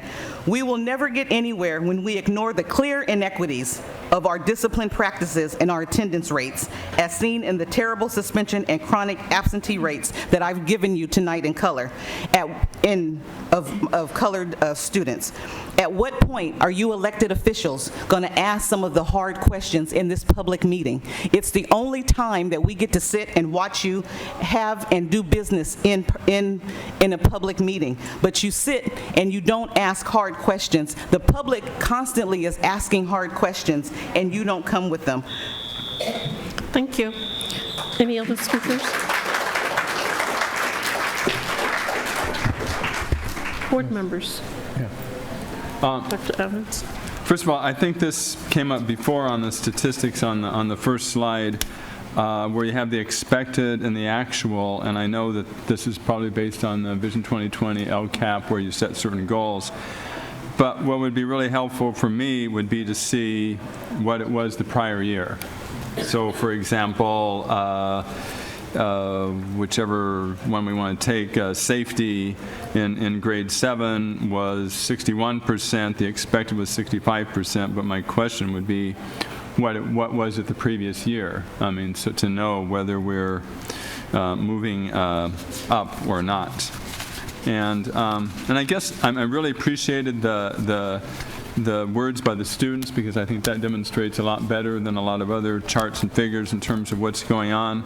I think it'd also be helpful when we're talking about positive school environment to pick a school and include that in the presentation in terms of, like, when we're looking school-wide, what does it mean that there's something very special about the school? I mean, I know there was, Stanley, I think, was one of the schools that was given the Quality Schools Award for positive school environment, but, you know, what is it that's happening there that makes it stand out from the rest?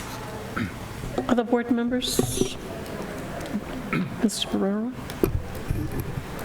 Yeah, again, I thank all of you for your work and thank the students for your presentations. It really brings to life the work that's going on. But I do agree with Ms. Maxwell that as a board, we have to have data and we have to have an ability to know whether we're making progress across the district on these issues. So what's our data about the progress that we're making in restorative justice? What's our data around the progress that we're making? And you've presented some of it with the school climate surveys.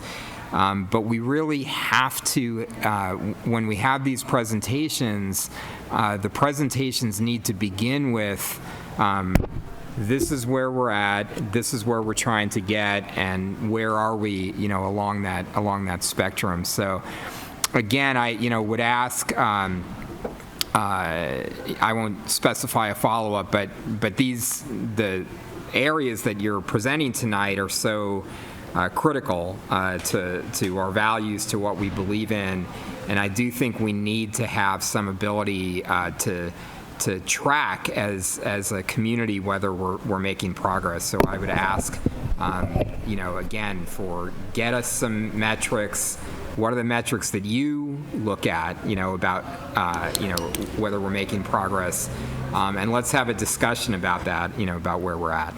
Yeah. Dr. McCreary, after Superintendent wants to. Yeah, many of the questions and concerns have been raised, and I think deals with disaggregating the data so that we can be able to get the information necessary to see the trend, which is what Trustee Evans was discussing about how are we doing along the way, what was last year, the previous year, so we can see if we're trending towards improvement. In addition, in extending Trustee Barrera's comments, not only by district and district averages, but also by our targeted groups, and to break that out, and by cluster. And we know we have some clusters and schools within those clusters that are doing some outstanding work, and we've had a chance to highlight a number of those. If we can see those schools that are making a significant difference, identify the best practices, validate those, and scale them up and take them across the district, I think which is our whole effort, which is to learn from who's doing it right, who's doing it well, who's confronting the tough issues, and who's making a difference. So I want to thank you for the presentation. It does get us down the road. It gives us a look at where we are and where we need to go. It's a big, big picture. You talk about culture, you talk about environment, you talk about a welcoming atmosphere, all the things necessary in order for a child and a family to feel welcome. We know that when they make those emotional connections, they academically do well, they attend school, and we get the outcomes of students learning and achieving their academic goals as well as their personal and social goals. Superintendent, and then we're going to comment. My microphone appears to not be working, so I'm going to lean over to your microphone. Thank you. I want to reset where we are with these two presentations tonight. Each of the LCAP updates is a voluntary presentation. We're not required by statute to do an LCAP update, yet we've chosen as a district to do these updates. And I think it's important, the comments I'm hearing tonight for ethnic studies and this one, we want to make sure that we link it back to the dollars associated and the metrics associated in the LCAP, because they're in there. We can't do anything. If it's in our LCAP, then there are metrics associated with it. So it's a part of the presentation that we go heavy on the story and then we lose the through line of the data and how it's going across the district. Or if we just do data, then people don't know how the story comes to life. So we need to balance the story, hearing an individual story of Rowan or a Coney's school, hearing each school, what does it look like in action, but that doesn't mean it's not in the aggregate at a systemic level. So I think that's just a balancing that we can do, and know that every LCAP update is connected to dollars and metrics in the plan that we've written, and we're in year 3 of a plan. And so we've assigned at the state level, the dashboard level, over 20 metrics that we monitor, and then the metrics assigned to each one of these LCAP goals. I think that can be, we used to do it, maybe we got away from it on these 2 presentations. It's something we can continue to put in there. Thank you. My comments, this is an anecdotal example, just as you've given some anecdotal data today. But on yesterday, I was at Chavez School with more than 100 Masons, and they've contributed, I guess, $130,000 towards reading and so forth. And the kindergartners were sitting there on the floor. And I said to the Masons, every child will read by the end of grade 3. That's our goal. But how do we know we're on the path? If you look at some of these data that you've given here, these data points, I don't know that. Because if you had a number, though it's not related, but if you had a 76%, that would say to me 1 out of 4 children. Out of 4 kids that I have, 1 of them is not going to make it. So we have to have some numbers tied into anecdotal data so that we know where we are, because we're staking everything on the fact, even at Lincoln Cluster, they mentioned the fact that are we getting there with every child reading? And I'm just bringing this out because it's all interconnected. It's not only the academic piece of it, but it's the school culture, the school climate, all of this supports or will support children's learning so that we can see that they're reaching the goal. Am I making sense? Okay? And I want to make a comment about, if it's okay, I also want to tell you that I agree with what's being said, and that's the way that because we don't have like 200 or 300 people to do this work, we have to be very intentional about our data analysis. So we have been looking at, for any program, for example, you saw an example today of a school, ADL. It's one of the programs that we look at, and we look at how many numbers of kids, or what is the reporting for bullying, how do we strategize to see which school is going to have it first, where do we start in the process of discipline, in the process of positive school climate. All the work that was mentioned by Akani and her colleagues has really come up with the Principals Institute, and the Learning for Principals is grounded on data. So I agree, if we, as we move forward, I'll make sure to share that information with the board. I do think it's nice and grounding. We have just paid so much attention to the important point here is that the experience of our students need to change, and to see an example of the experiences of our students and how the programming that we're trying to achieve is changing the climate of the school. But yeah, absolutely agree with you. There has to be, just for background, we are revising our uniform discipline policy because we have seen the disaggregated data on the number of suspensions and expulsions, and we can see how that could be changed. The chronic absenteeism data also, we are taking a look at that to see where do we put the resources and supports, for example, United Way helping us, and many of the other partners supporting our work.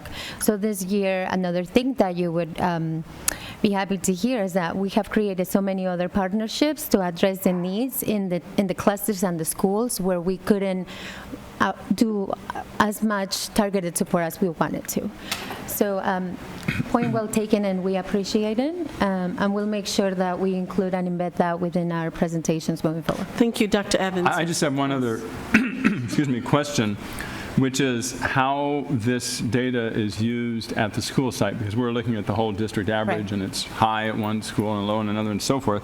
Because if I'm pretending that this were one school, if we're a school that I were at, I'd say a middle school with 7th graders, I'd look at this and say, okay, 4 out of 10 of the students in our school do not feel safe.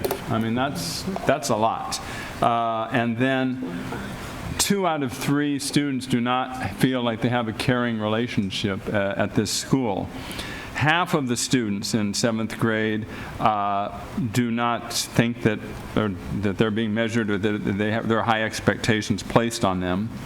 And only about 1 out of 6 or 7 students feels they're meaningfully participating in their school. I don't know exactly what questions were asked, but that would be a real thing to act on, even more than at the district level. Like, okay, we're trying to create a positive environment at this school, and this number of students don't feel safe, don't feel cared for, and now what can we do immediately to address those problems? And I don't know. So my question is, are those conversations happening at the school site, or is this just kind of put on the shelf? No, that's, so since I came to San Diego Unified School District, our superintendent was very intentional about looking at all the California Healthy Kids Survey data and looking at all the metrics to be able to compare results, not only district-wide and looking at the packets where we needed, but looking at the school site specific data.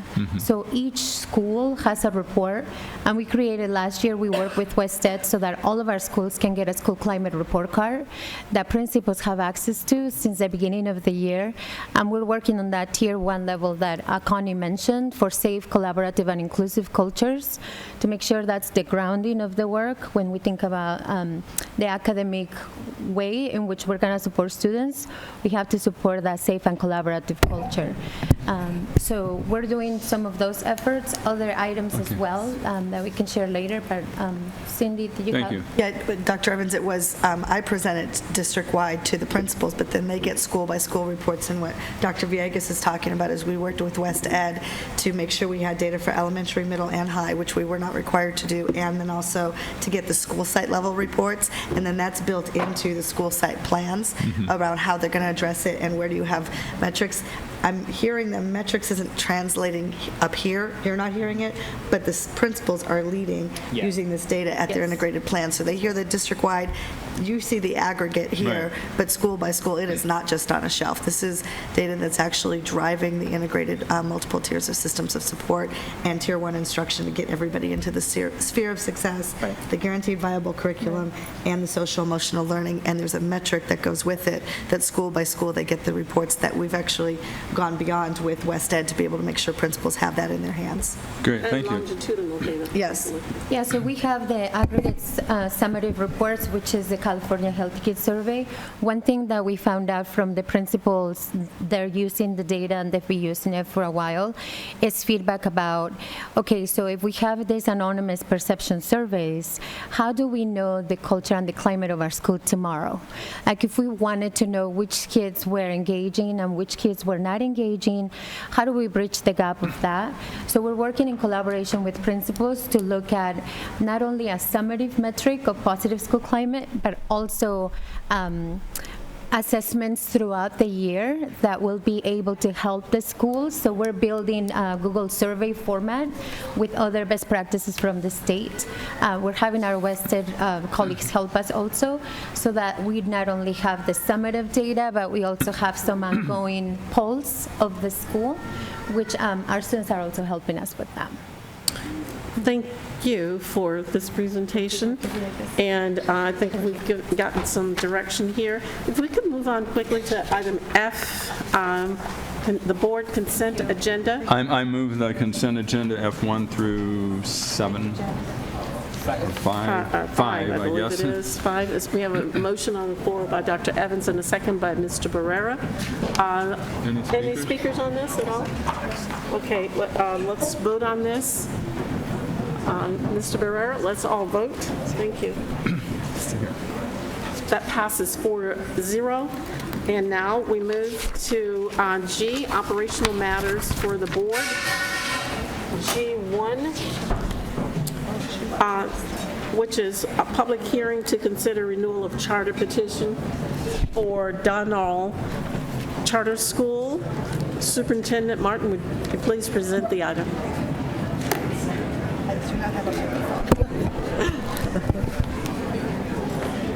Marty, do you want to bring me that microphone? I don't have to keep going in Sharon's place.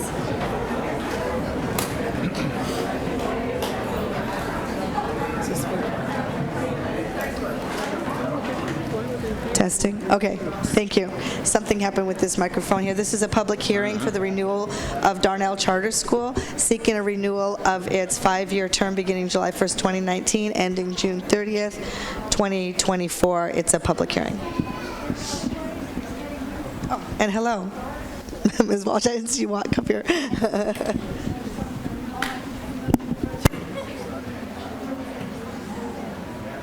Deirdre, where's your fat notebook? I knew someone would know.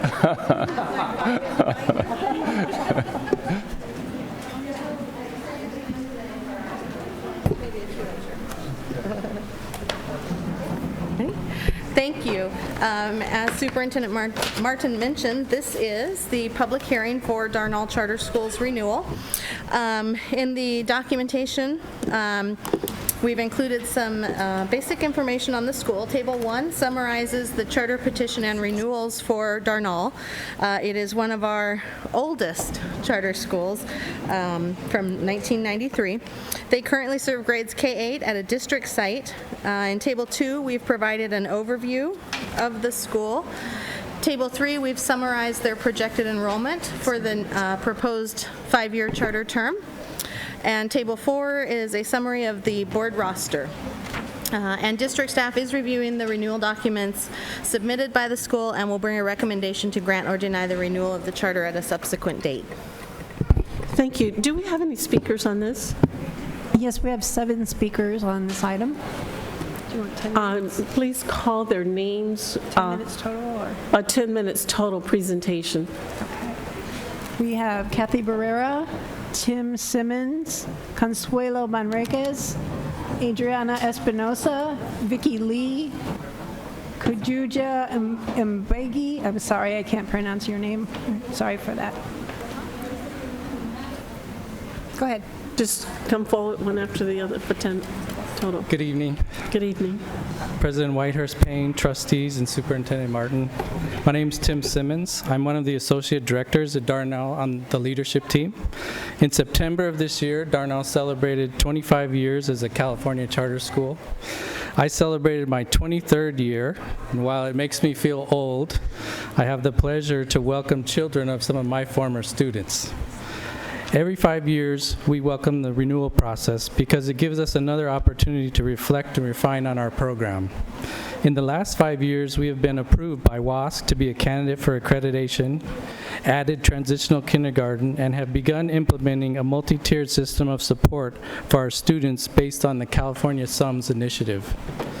We've incorporated the multi-tiered system of support framework throughout our charter to ensure we are staying true to our core belief that all students will succeed in an inclusive, equitable, and positive learning environment. The last 25 years hasn't always been a linear journey. However, in the time that I've been at Darnall, we have maintained a singular focus on student achievement and support. We have built an educational community of families, community members, and educators that are committed to our students.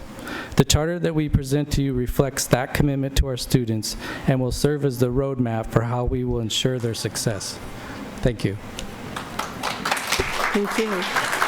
Next. Oops, sorry. Can you hear me? Okay. Hi, my name is Jessica Eves, and I am a second grade teacher at Darnall. I love Darnall. I am so proud to say that I've taught there for 16 years with so many of those people up there who've also taught for 16 years or longer. I'm grateful to be a part of this passionate community of teachers, administrators, and support staff, and of course our Darnall board, who are all committed to supporting our students and family in every way possible. We have evolved and changed in so many ways since our first charter, but the one thing that has always remained constant is our desire to be better for our students. We have continued to put our students first and find ways to meet the individual needs of our diverse population by protecting small class sizes, using online curriculums to adapt to students' levels to support our data-driven instruction in the classroom, providing one-to-one devices for all students, and implementing social and emotional support from one of our 2 counselors that we have at our school through individual and group counseling. These are only some of the ways that we support our students and the whole child. Our teachers are highly qualified, and many have continued to develop themselves as educators by becoming National Board Certified, Blended Learning Certified, Google Educators, and attending a variety of workshops and seminars during their own personal time. Many of our teachers go above and beyond their normal duties as the classroom teachers. We all serve on several committees at our school. Even after a long, hard day of teaching, several of our caring and dedicated teachers teach and run after-school clubs and sports such as cheerleading, basketball, football, volleyball, chess club, Girl Scouts, sustainability clubs, and a film crew that presents videos to our schools every week. All of them do these extra things because they know how much these opportunities enrich our students' lives. The bottom line is that Darnell is not just a school. We are a family. We are a family of people who are committed to caring and creating a nurturing environment for our students to thrive and to be the best versions of themselves. So thank you. Thank you. Next. Good evening, trustees. My name is Kathy Barrera. I am here to speak in support of Darnell's charter school renewal for the next 5 years. I am a parent of 1 current Darnell student. My youngest son is in the 8th grade, and 2 former students. My daughter, who was born with special needs and is currently in 9th grade, and my eldest son, who is in 11th grade.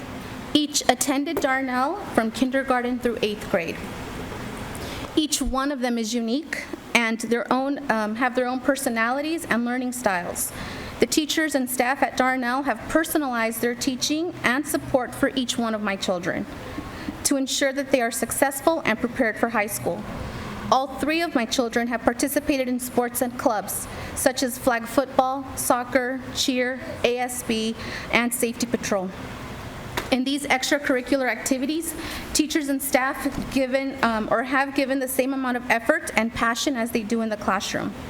As a matter of fact, my daughter, who was born with Down syndrome, was a member of the cheer team for 2 years. In their last cheer competition, the coaches gave her the opportunity to play a key role in the routines, and they won first place. And this is just one example of how I feel the school campus is welcoming and inclusive to all. As a parent, I have been informed and included in all decisions affecting my children. Admin, teachers, and staff have provided me with ways to support my children in school and opportunities to participate as a parent. I have served on our parent group. I have volunteered at our community events such as Sports Night, Science Night, and Snuggle Up and Read. After 12 years of being part of the Darnell community, I feel that each year our school has continued to grow and improve. Each year, new programs and resources are put into place to help students learn and support families. I am proud to be part of this community, and I am here tonight with my children to support the renewal of Darnell's charter. Thank you. We have a total of 10 minutes. Marnie, how are you doing? 4 minutes left? Okay. Want to be sure to get the young people in.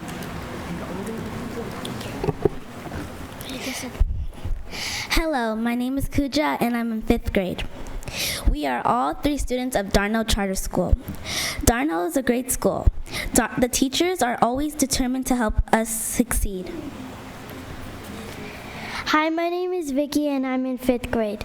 We have teachers that are really supportive and make learning fun.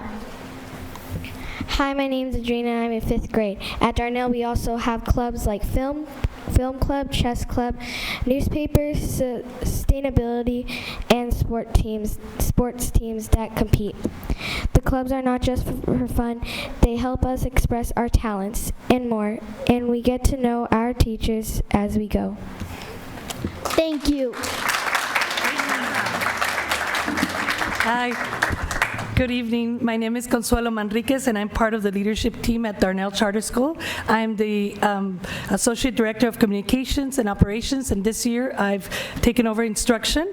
As you can see and you can hear our presenters and our staff in the back, we are special. Darnell is a special place, and we are here for the renewal of 5 more years of this special place. This past year, like I said, I was in charge of instruction, and even though renewals doesn't take place until this coming year, we really looked at steps that we needed to take care of. Like my colleague Tim Simmons said, we went through the first cycle WASC. We looked at our areas of need, and right away we were able to implement Benchmark Advance and Adelante in our schools to really look at our ELL population and our ELD instruction. And so that has taught us really the system-wide that we need to see all over our school, and you could see it in our charter. The other thing is that we are we're in our second year of MTSS, and then restorative justice is going to be revamped. We do have circles, but we know that we need to really look at our SEL and really push that to really educate the whole child. So thank you very much for your time, and we hope to see you next month. Thank you. Thank you all for the presentation. This closes the public hearing, and now, board members, any comments? Dr. McGuire? Thank you for your presentations. I'm looking forward to staff's analysis and the review of your plan. What I have noticed in just the overview that I've done is the outstanding work that you've shown there at Darnell. From your 2014-15 to the 2017-18, your state scores have increased in both English language arts and mathematics. And then when I take a look at your comparison districts, in terms of where students would normally have gone, you have done as well as or better than 5 out of 6 in language arts and 3 out of 6 in mathematics. And then if I look at the geographic schools where they would have attended, in language arts, you have met or exceeded the gains at 3 out of the 6 comparison schools in English language arts and 3 out of 6 in mathematics. What's also impressive is your subgroup scores in terms of your African American and your EL students in terms of English language arts and math scores, where you were doing as well as or better than 7 of your 10 schools. So it's just been a quick look at your outcomes, and I'm looking forward to a more fuller report. Thank you, Dr. McCurry. Thank you all for coming down and presenting. And I just remembered it as a long, one of the first schools. So thank you again. We will look forward to your presentation when we bring it back again. Thank you for coming.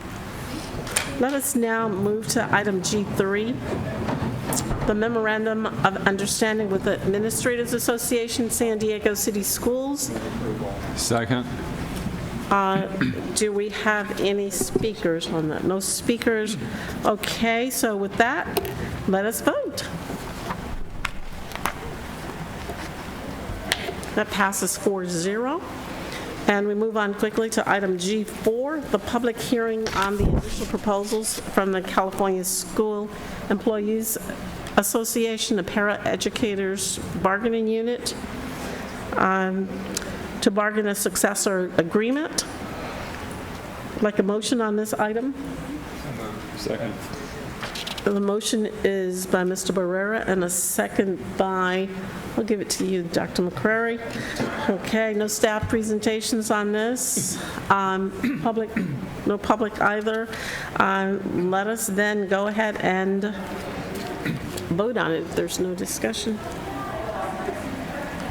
And again, that passes 4-0, and we're moving on to item G5, resolution calling for the resignation of Trustee Kevin Beiser. I would like a motion on item G5. I will move the resolution. I guess it's already seconded. Second. Want to do it, Mr. Barrera? Okay. Dr. Evans, please present the item. Right. Well, this is a very serious matter, and all the members of the board have taken this very seriously about the allegations against Trustee Beiser and have spoken out individually. And this is the opportunity for us as a collective board to address this issue openly in a public meeting. Excuse me. And I'm just going to go over some of the key highlights of this resolution. First of all, starting with the multiple serious allegations of sexual harassment and sexual assault that have been made against Trustee Beiser, and the fact that we believe that the trustees, the Board of Education, must adhere to a high standard of moral, ethical, and legal conduct. We also have a board code of conduct which calls for and protect the integrity and the image of this educational institution. Excuse me. And we want to make clear that this board takes very seriously any abuse of power, including sexual harassment and assault. However, recognizing that every accused person is entitled to defend himself in a court of law. And the allegations against Trustee Beiser, while unproved, have and continued and will continue to cause the public to question this trustworthiness and undermine the work of this board and distract us from the real work of this district. And we do not believe that it would be possible for a board member to simultaneously defend himself against such allegations and effectively serve the public at the same time. We also want to point out that the board has no legal authority to remove a fellow board member who has been duly elected by the voters. So what we can do as a board is call for the immediate resignation of Trustee Beiser to allow this board to continue with its mission of creating an educational institution that's worthy of all of our Sandia Unified students and families. So the bottom line is this is a very serious matter, and Mr. Beiser's resignation is the only reasonable course of action. We have the motion on the floor, and it's been seconded, and we will discuss it after. Are there any? Yes, there are 11 public speakers on this item. Thank you. We will give each one 1 minute, and would you call all of the names so that they will know who they are and can come in that order? Yes, Francine Maxwell, Judy Neufeld Fernandez, Eva Posner, Ilka Weston, Gail Levin, John Moore, Jeff Bennett, Peter Murphy, Mae Johnson, Tony Kraverick, and Sean Carter. Please come forward and state your name.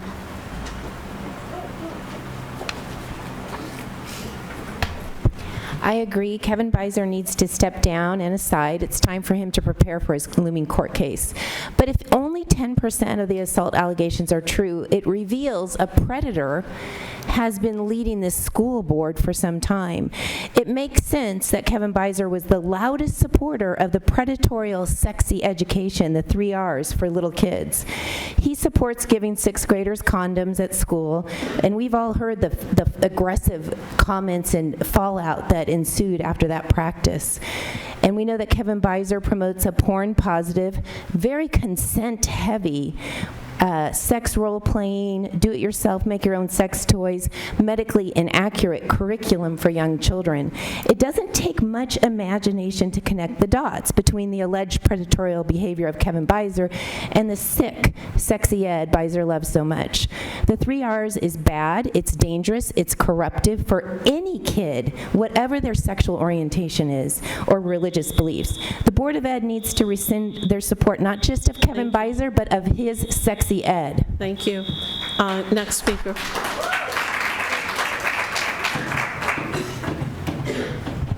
My name is Eva Posner. I am a mother of a kindergarten teacher at a San Diego Unified School, but most importantly tonight I'm here as a friend of the survivors who couldn't make it tonight. There are also some family members in the audience, so I want to take a second to recognize them for their courage in these last few weeks because this must have been very difficult. I'm here today to thank you. Thank you to each of you as individuals for calling on him to resign as quickly as you did. Thank you in advance for the action you're about to take. Thank you for creating a united front against abuse. Thank you for understanding that predators cannot serve the public good. Thank you for understanding that justice is more nuanced than the justice system. Thank you for trying to shield the students from the distraction and drama that will be created by dragging this issue along in the public realm. Mr. Beiser ran for office on the slogan, "Students First." If he does indeed prioritize what's best for students, then he will resign now and let the students and schools move on from the mess he created. Thank you very much. Next person.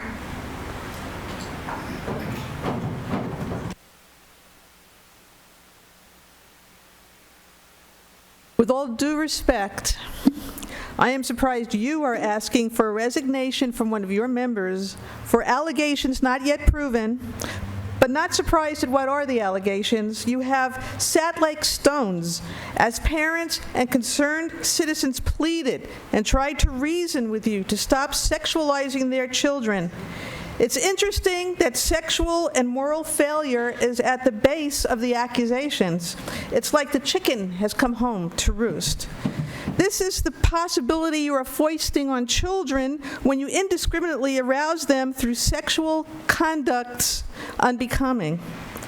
This district behaves like the hired tutor who came in and took over the family. Instead of teaching our kids the academics of reading, writing, arithmetic, with the blessing of the state, you're inserting an ideology that's disrupted families, disregarded Judeo-Christian faith in God, and sexualized our children using Trojan horses of bullying, pregnancy, and disease. There is redemption if you'll confess and stop promoting socio-political curricula, or otherwise you all need to resign from the board. Thank you. Next speaker, please. Hello, my name is Ilka Weston. I know many of you on the board. Vice President Evans, I want to thank you for coming out immediately and speaking your mind. Superintendent Martin, it's nice to see you again. I wish it was other circumstances, Dr. Mike.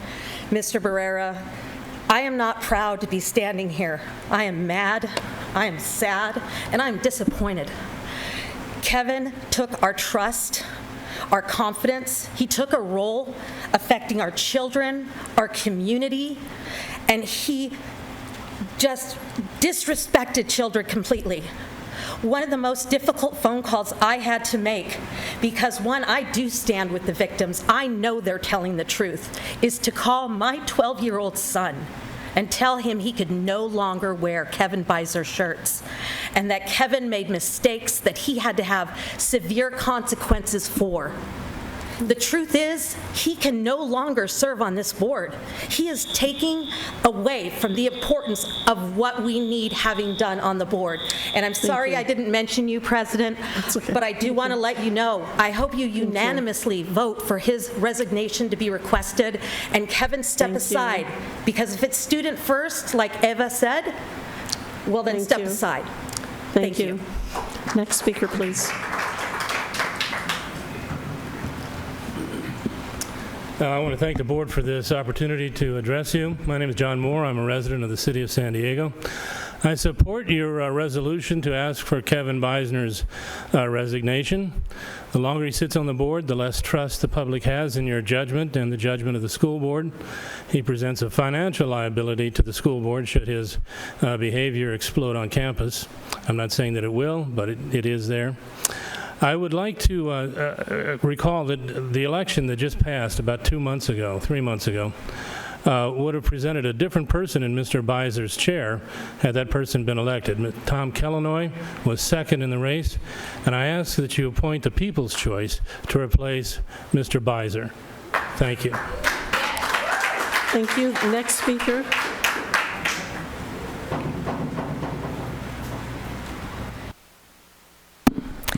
I'm here to call upon the school board to stand for family values. I've spoken before you, and my big thing is family values, to represent all of your constituents and respect what San Diego parents want for their children. San Diego families want trustees that actually represent us and our family values.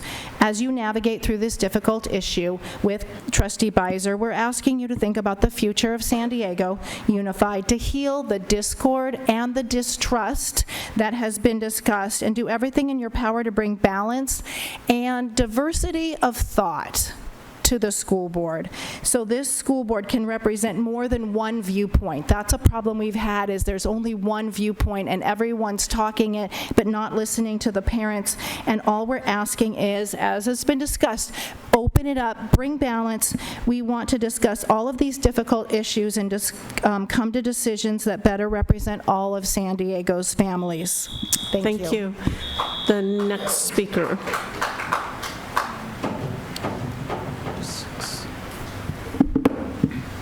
Hi, my name is Tony Kovarik. I'm a parent, a taxpayer, and resident, and also chairman of the Republican Party of San Diego County. First of all, you guys should consider having public comment on the front end, non-agenda, like maybe 30 minutes, a minute each. I don't know if you guys have entertained that thought, but it would be kind of cool. Everybody's waiting towards the end. We had a press conference before this meeting. It was a non-partisan, bipartisan, Republicans and Democrats and parent organizations asking for him to resign. I'm not addressing this to you guys necessarily. You guys have plenty of problems. We'll deal with them another time. Kevin Beiser sitting at home, hiding somewhere, watching this live stream or the coverage on TV. He's lost the confidence of the fellow board members and the party and the public. He would not pass a background check today to accompany kids on a field trip. He would never be hired as a teacher. He needs to do the honorable thing. If there's any shred of honor left in him, Kevin Beiser from Hawaii, I know you're listening, resign. Next speaker. Hello, Jeff Bennett speaking. I wanted to say I oppose the resolution as written for 4 reasons, and none of them have to do with Representative Beiser himself. First, I believe the written resolution sets a precedent that's based on false premise, and I'm referring to the language that states not possible to defend allegations and serve effectively on a board. In our country, we do have a history of politicians facing many issues of public trust that have served effectively, and when I was in high school, the president was in that was in the midst of that whole debate. And so I just want you to consider that side of things, but I also believe that there can be a call for resignation based on the inability to do a job based on personal matters. And that should be a set standard that you guys look into, that anyone can be based on the nature of the personal matters as well. And care should be given on the impact of the effectiveness and how long that type of things would last. Number 3, I believe there should be a transparent process for replacing an elected official, including town halls in the community impacted, and there should be approved at the same time the request for resignation. And 4th, I encourage all board school members, election reform committee to evaluate the recall process should look like when they convene again to address some of the follow-on issues for recommendation in the 2020 election. Thank you. Are there any other speakers? Yes, we had one additional speaker, John Stump. Is he here? No. I see Francine coming. John Stump. Okay, not here. Is that it? I need no introduction in here. You know who I am. Tomorrow's my birthday, and I'm not going to come back here next year without change. Kevin Beiser, he texted me personally. He already admitted all of you guys failed these children. So you need to recall yourselves also. He's not here, but I see Carmina Duran over there, and I see Cindy Martin. You're second in command. So what are we going to do about this? You said safety of children, I don't think physical, one of the speakers. Physical, and sexual abuse won't be tolerated. We'll have proof right here. So what are we going to do about that? Please cut the speaker. What are we going to do about that? My minute isn't up. I'm still talking right here. You're not going to cut me off. And I don't want to talk. You can cut it off if you want to. I'll tell the cameras. Yeah, this is my lawsuit right here. So you can do whatever you want to do, lady. Then take it on outside. The cameras want to take them outside. Thank you. Is that the end of the speakers? So we're going to report. We're going to get all the out here. We're awesome. So Kevin Beiser, y'all hold back here? Go ahead, tell them in, they're wrong. And I'm done. Was she on the list? Call Francine. Okay. Francine Maxwell, community member. I like to make sure that we are having the right conversation as we move forward. He can only make the decision for himself to resign, and we're looking for the next steps. So we want to go ahead and turn the page on this. Kevin needs to focus. Kevin needs to take care of himself. The victims, we pray for them every day because it took a lot to sit silently and stir, and they were bold and bad enough to come out and say something that a lot of the community members have been knowing for quite a while. I do believe that there was a special called secret meeting in December. Everything that's done in the dark, people need to remember, it comes out in the light. So these conversations began in December of how this was going to roll out. It didn't roll out like other people thought. So I'm just saying that as we get ready to turn the page, because we're looking for him to do the right thing, like he's done with his employer, he's taken a leave of absence, self-reflection. Focus on yourself and let us get to the business of the children. Thank you. Any other speakers? We've checked it. This is it. Okay, thank you. That closes that part of it. Any board members want to comment? Yeah, as Dr. Evans mentioned in presenting the resolution, this is a serious matter which all board members have taken to heart. And it's not something that we look forward to doing, but it is something that is. We can't always change what happens, but we can have an impact on how we react to what happens, and this board is reacting to the allegations. And I just want to make sure that the public knows that none of these allegations involve students or employees of San Diego Unified School District. And I also want to take time to acknowledge the positive contributions that Trustee Beiser has made during the years that he's been on the school board. However, these accusations are very serious, and there are multiple accusations, and I understand there are more that are out there, and we're not here to judge that. What we are here to do is to oversee the school district and to make policies and to act and react and respond to our policies, to implement procedures. And as outlined in the resolution, it's important that this school district continue to move forward with the trust of the community, and so that the community knows that we are doing our best to represent the values that we were elected to implement. So Kevin deserves his day in court, and he will have that, and we wish him well. However, this board needs to move forward, and as was suggested, we need to turn the page. We do need to move to take this action tonight, and I will support the resolution. Mr. Barrera, any comments? I think it's time for us to vote.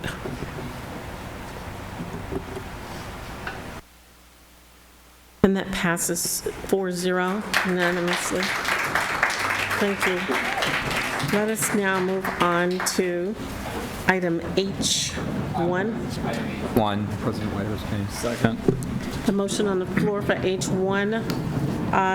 No staff presentation. Do we have any speakers? Please vote on this item. That passes 4-0. Item H2. And I will move item H2 as well. We have a second on that? Second. Thank you. So,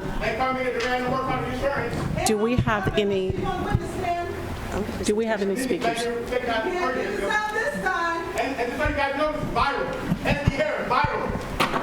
Please go. Thank you. Let's move forward. Do we have any step? I'm telling the world, I'm out here 40 years, I heard my life, out here in San Diego. So I'm letting everybody know you guys are corrupt. That's the Bible, all of you. We'll make sure you never forget what you did to our kids. We'd like to move forward to handle the children's business. Let us move forward. We will not, I will dismiss this meeting. If you will not leave, then we will dismiss this meeting. You will never forget when I see you.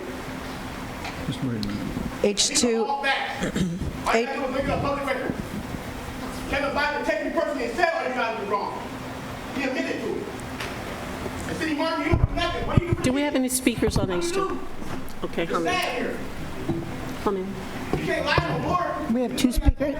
We have two speakers on item H2, Citizen and Francine Maxwell.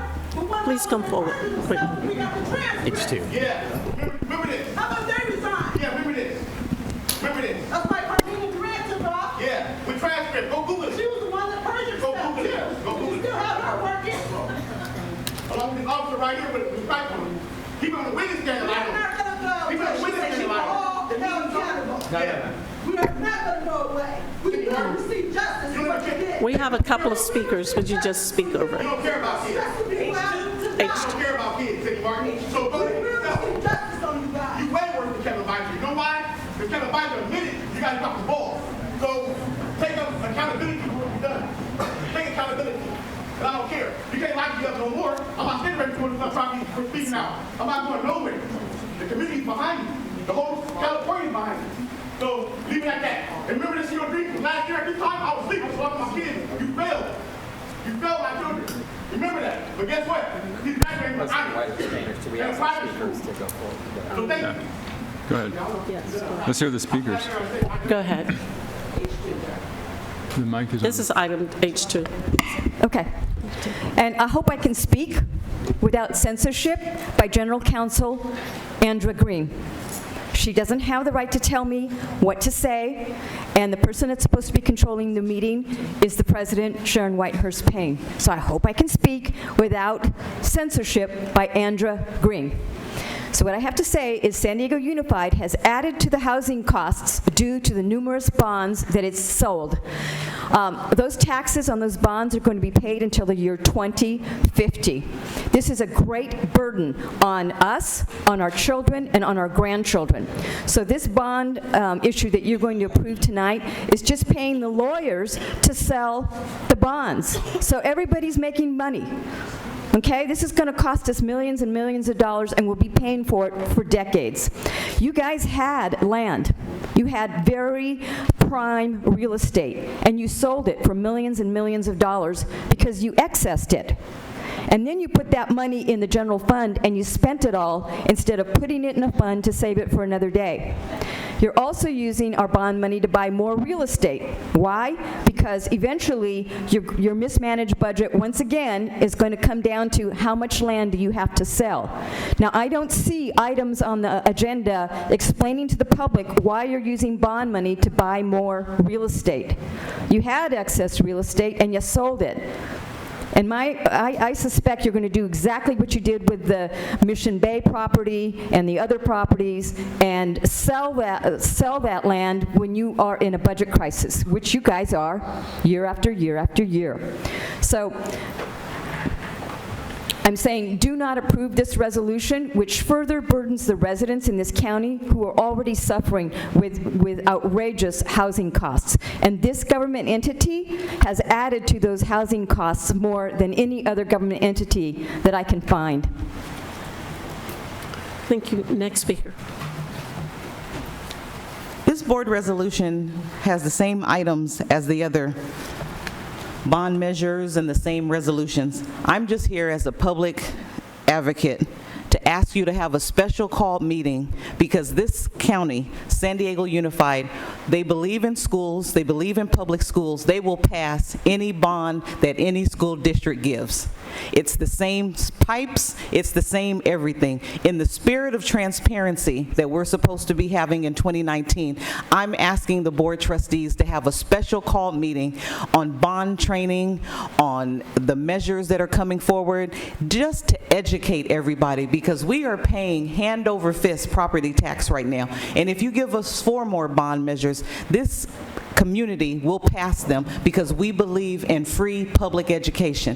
I'm just asking for the spirit of transparency to show everybody, let's have a special call town hall on the bonds, just everything. Let's come together so that there's a full, transparent, and equitable conversation that occurs. Thank you.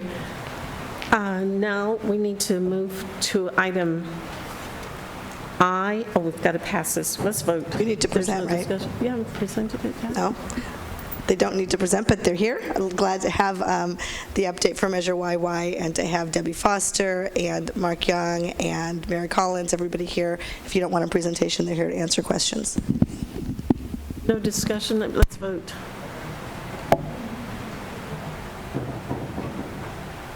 That passes 4-0.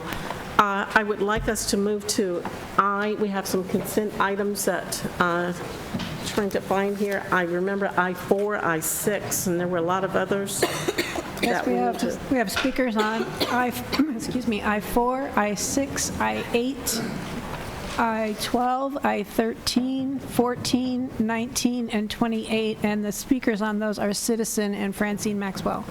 3 minutes to just cover whatever two of you just... You said 3 minutes for all Yes, ayes? right. Okay.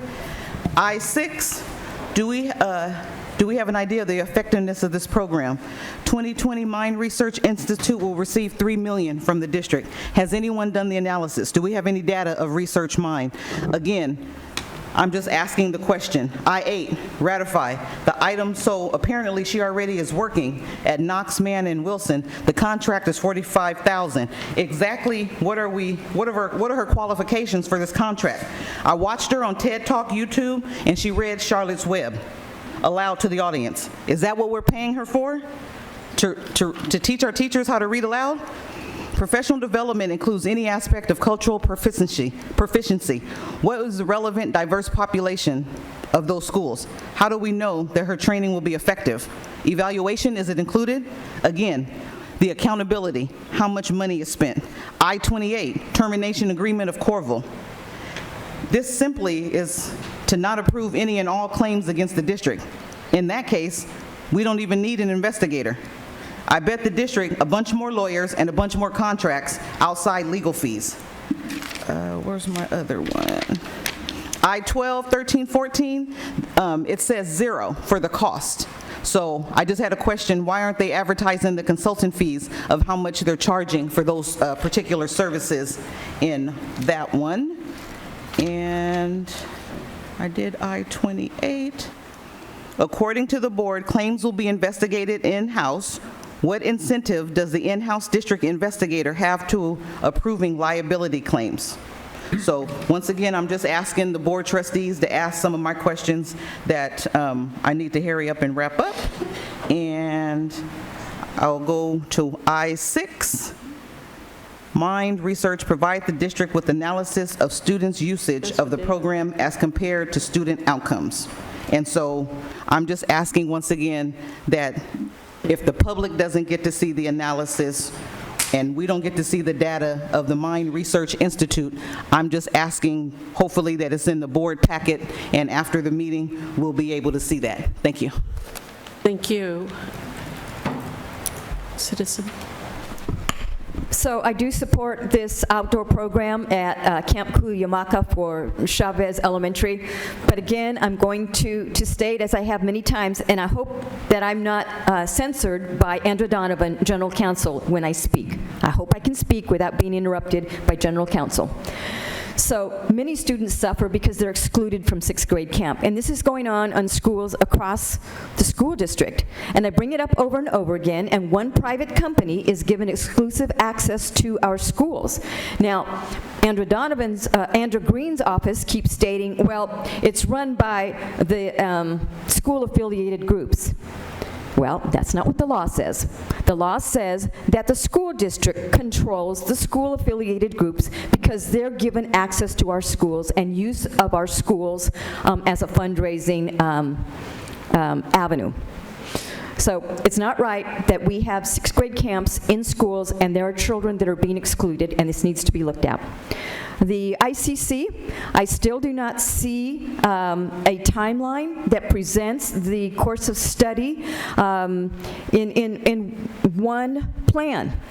I see piecemeal. I see a few classes approved here, a few classes approved there, and that's not how it should be. It should be a timeline. We can see the course of study. We can see what's happening in the master schedules.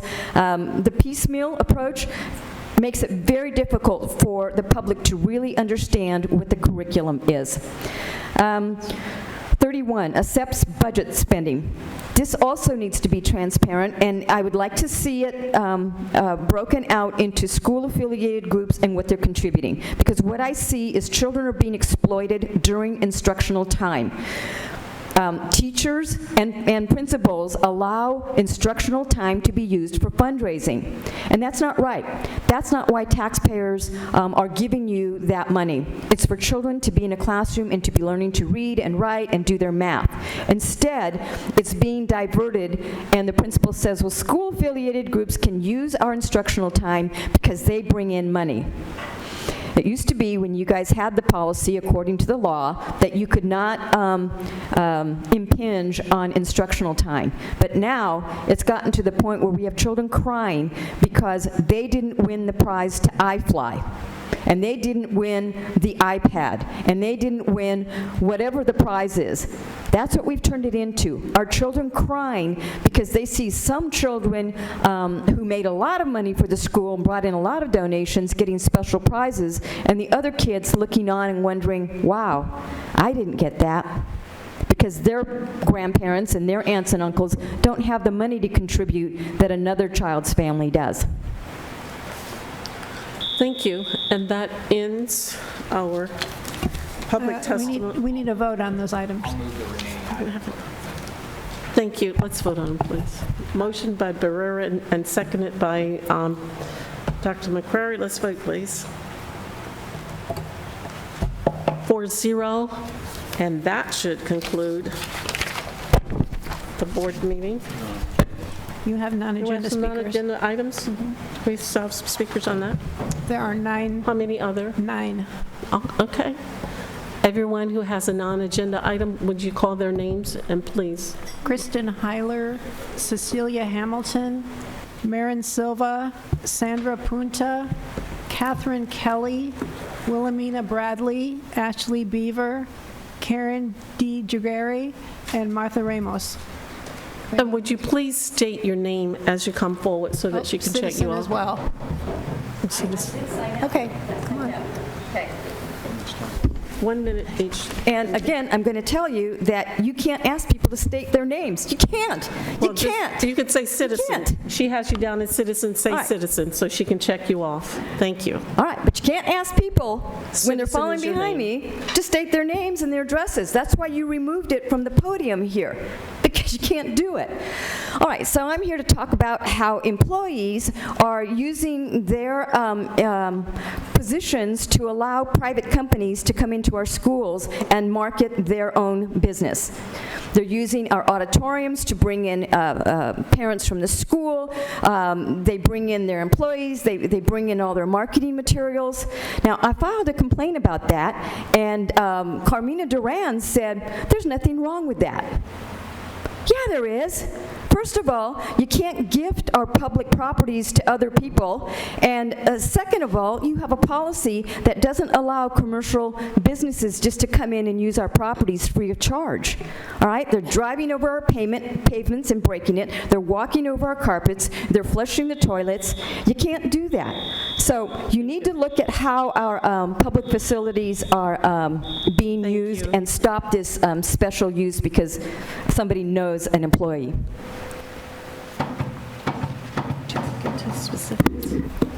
Good evening, Ashley Beaver, parent, credentialed teacher, and a member of the Sexual Health Education Committee, I guess it's called.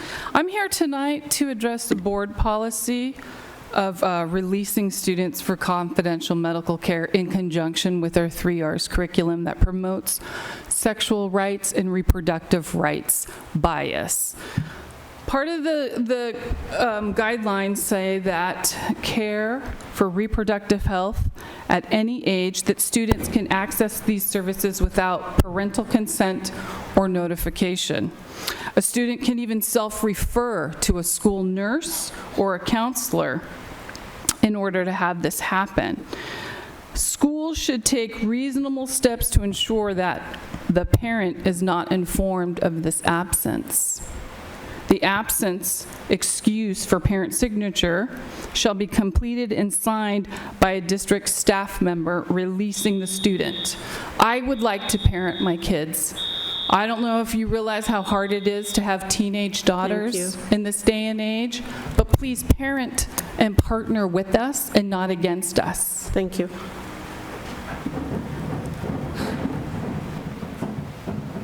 The reason we need a name so that we can check off. If you sign yourself up as someone on that list, right, any name, it could be whatever you want to call yourself, just so that we can check you off and know that you're not just walking in. Thank you. Good evening. My name is Kristen Heiler, and I'm a mother of 3. I also work with kids on a daily basis at my church and on Sundays, and so I'm here representing my family, our schools, and also the church community as well. And so I am concerned about the 3 R's curriculum, and the teaching of it is contrary to what God teaches in the Bible. And so with the students in San Diego, around half of them believing the Bible and going by the Bible's teachings, the curriculum that would be taught in the schools goes against that. And so I just wanted to ask if you would please discontinue teaching that curriculum and find a better curriculum for the best of the kids and for the teachers as well and the families. Thank you. Thank you. The next person. Is there anyone else on the list? Wait, I think there's one person. Hello, I'm Catherine Kelly. Thank you. Our grandson started at Thrive this year. I want to just share that from day one, he went from never wanting to go to school to loving it, to telling us even if we ever moved, he always wanted to go to that school. He has excelled. He's excelled in every way. Since learning that we may now have to be changing schools again, I've been reviewing articles that have been written over the past year about the trials and tribulations with San Diego Unified. And along with what I saw through this process and how Thrive has been treated, let's say, I do have to say our family has decided no matter what, we will never be able to go to a San Diego Unified School. Thank you. Thank you. Anyone else on the list? Hello, Ms. President. This is addressed to Cindy Martin. My name is Wilhelmina Bradley. I would like to know how you are making sure all voices are heard, because you have been sent numerous emails and no one has gotten a response. Seems you're incapable of living up to your words to protect Thrive students and serve them. They are just dollar signs to you. Thank you. Thank you. Does this conclude it, or are there others? This is the list. Okay. Thank you. That leads us to note that the next regular meeting will be held on Tuesday, April the 23rd, 2019. A special board meeting will be held, a board workshop will be held on April 16th, 2019 at the Ballot Parent Center. This adjourns this meeting. Thank you.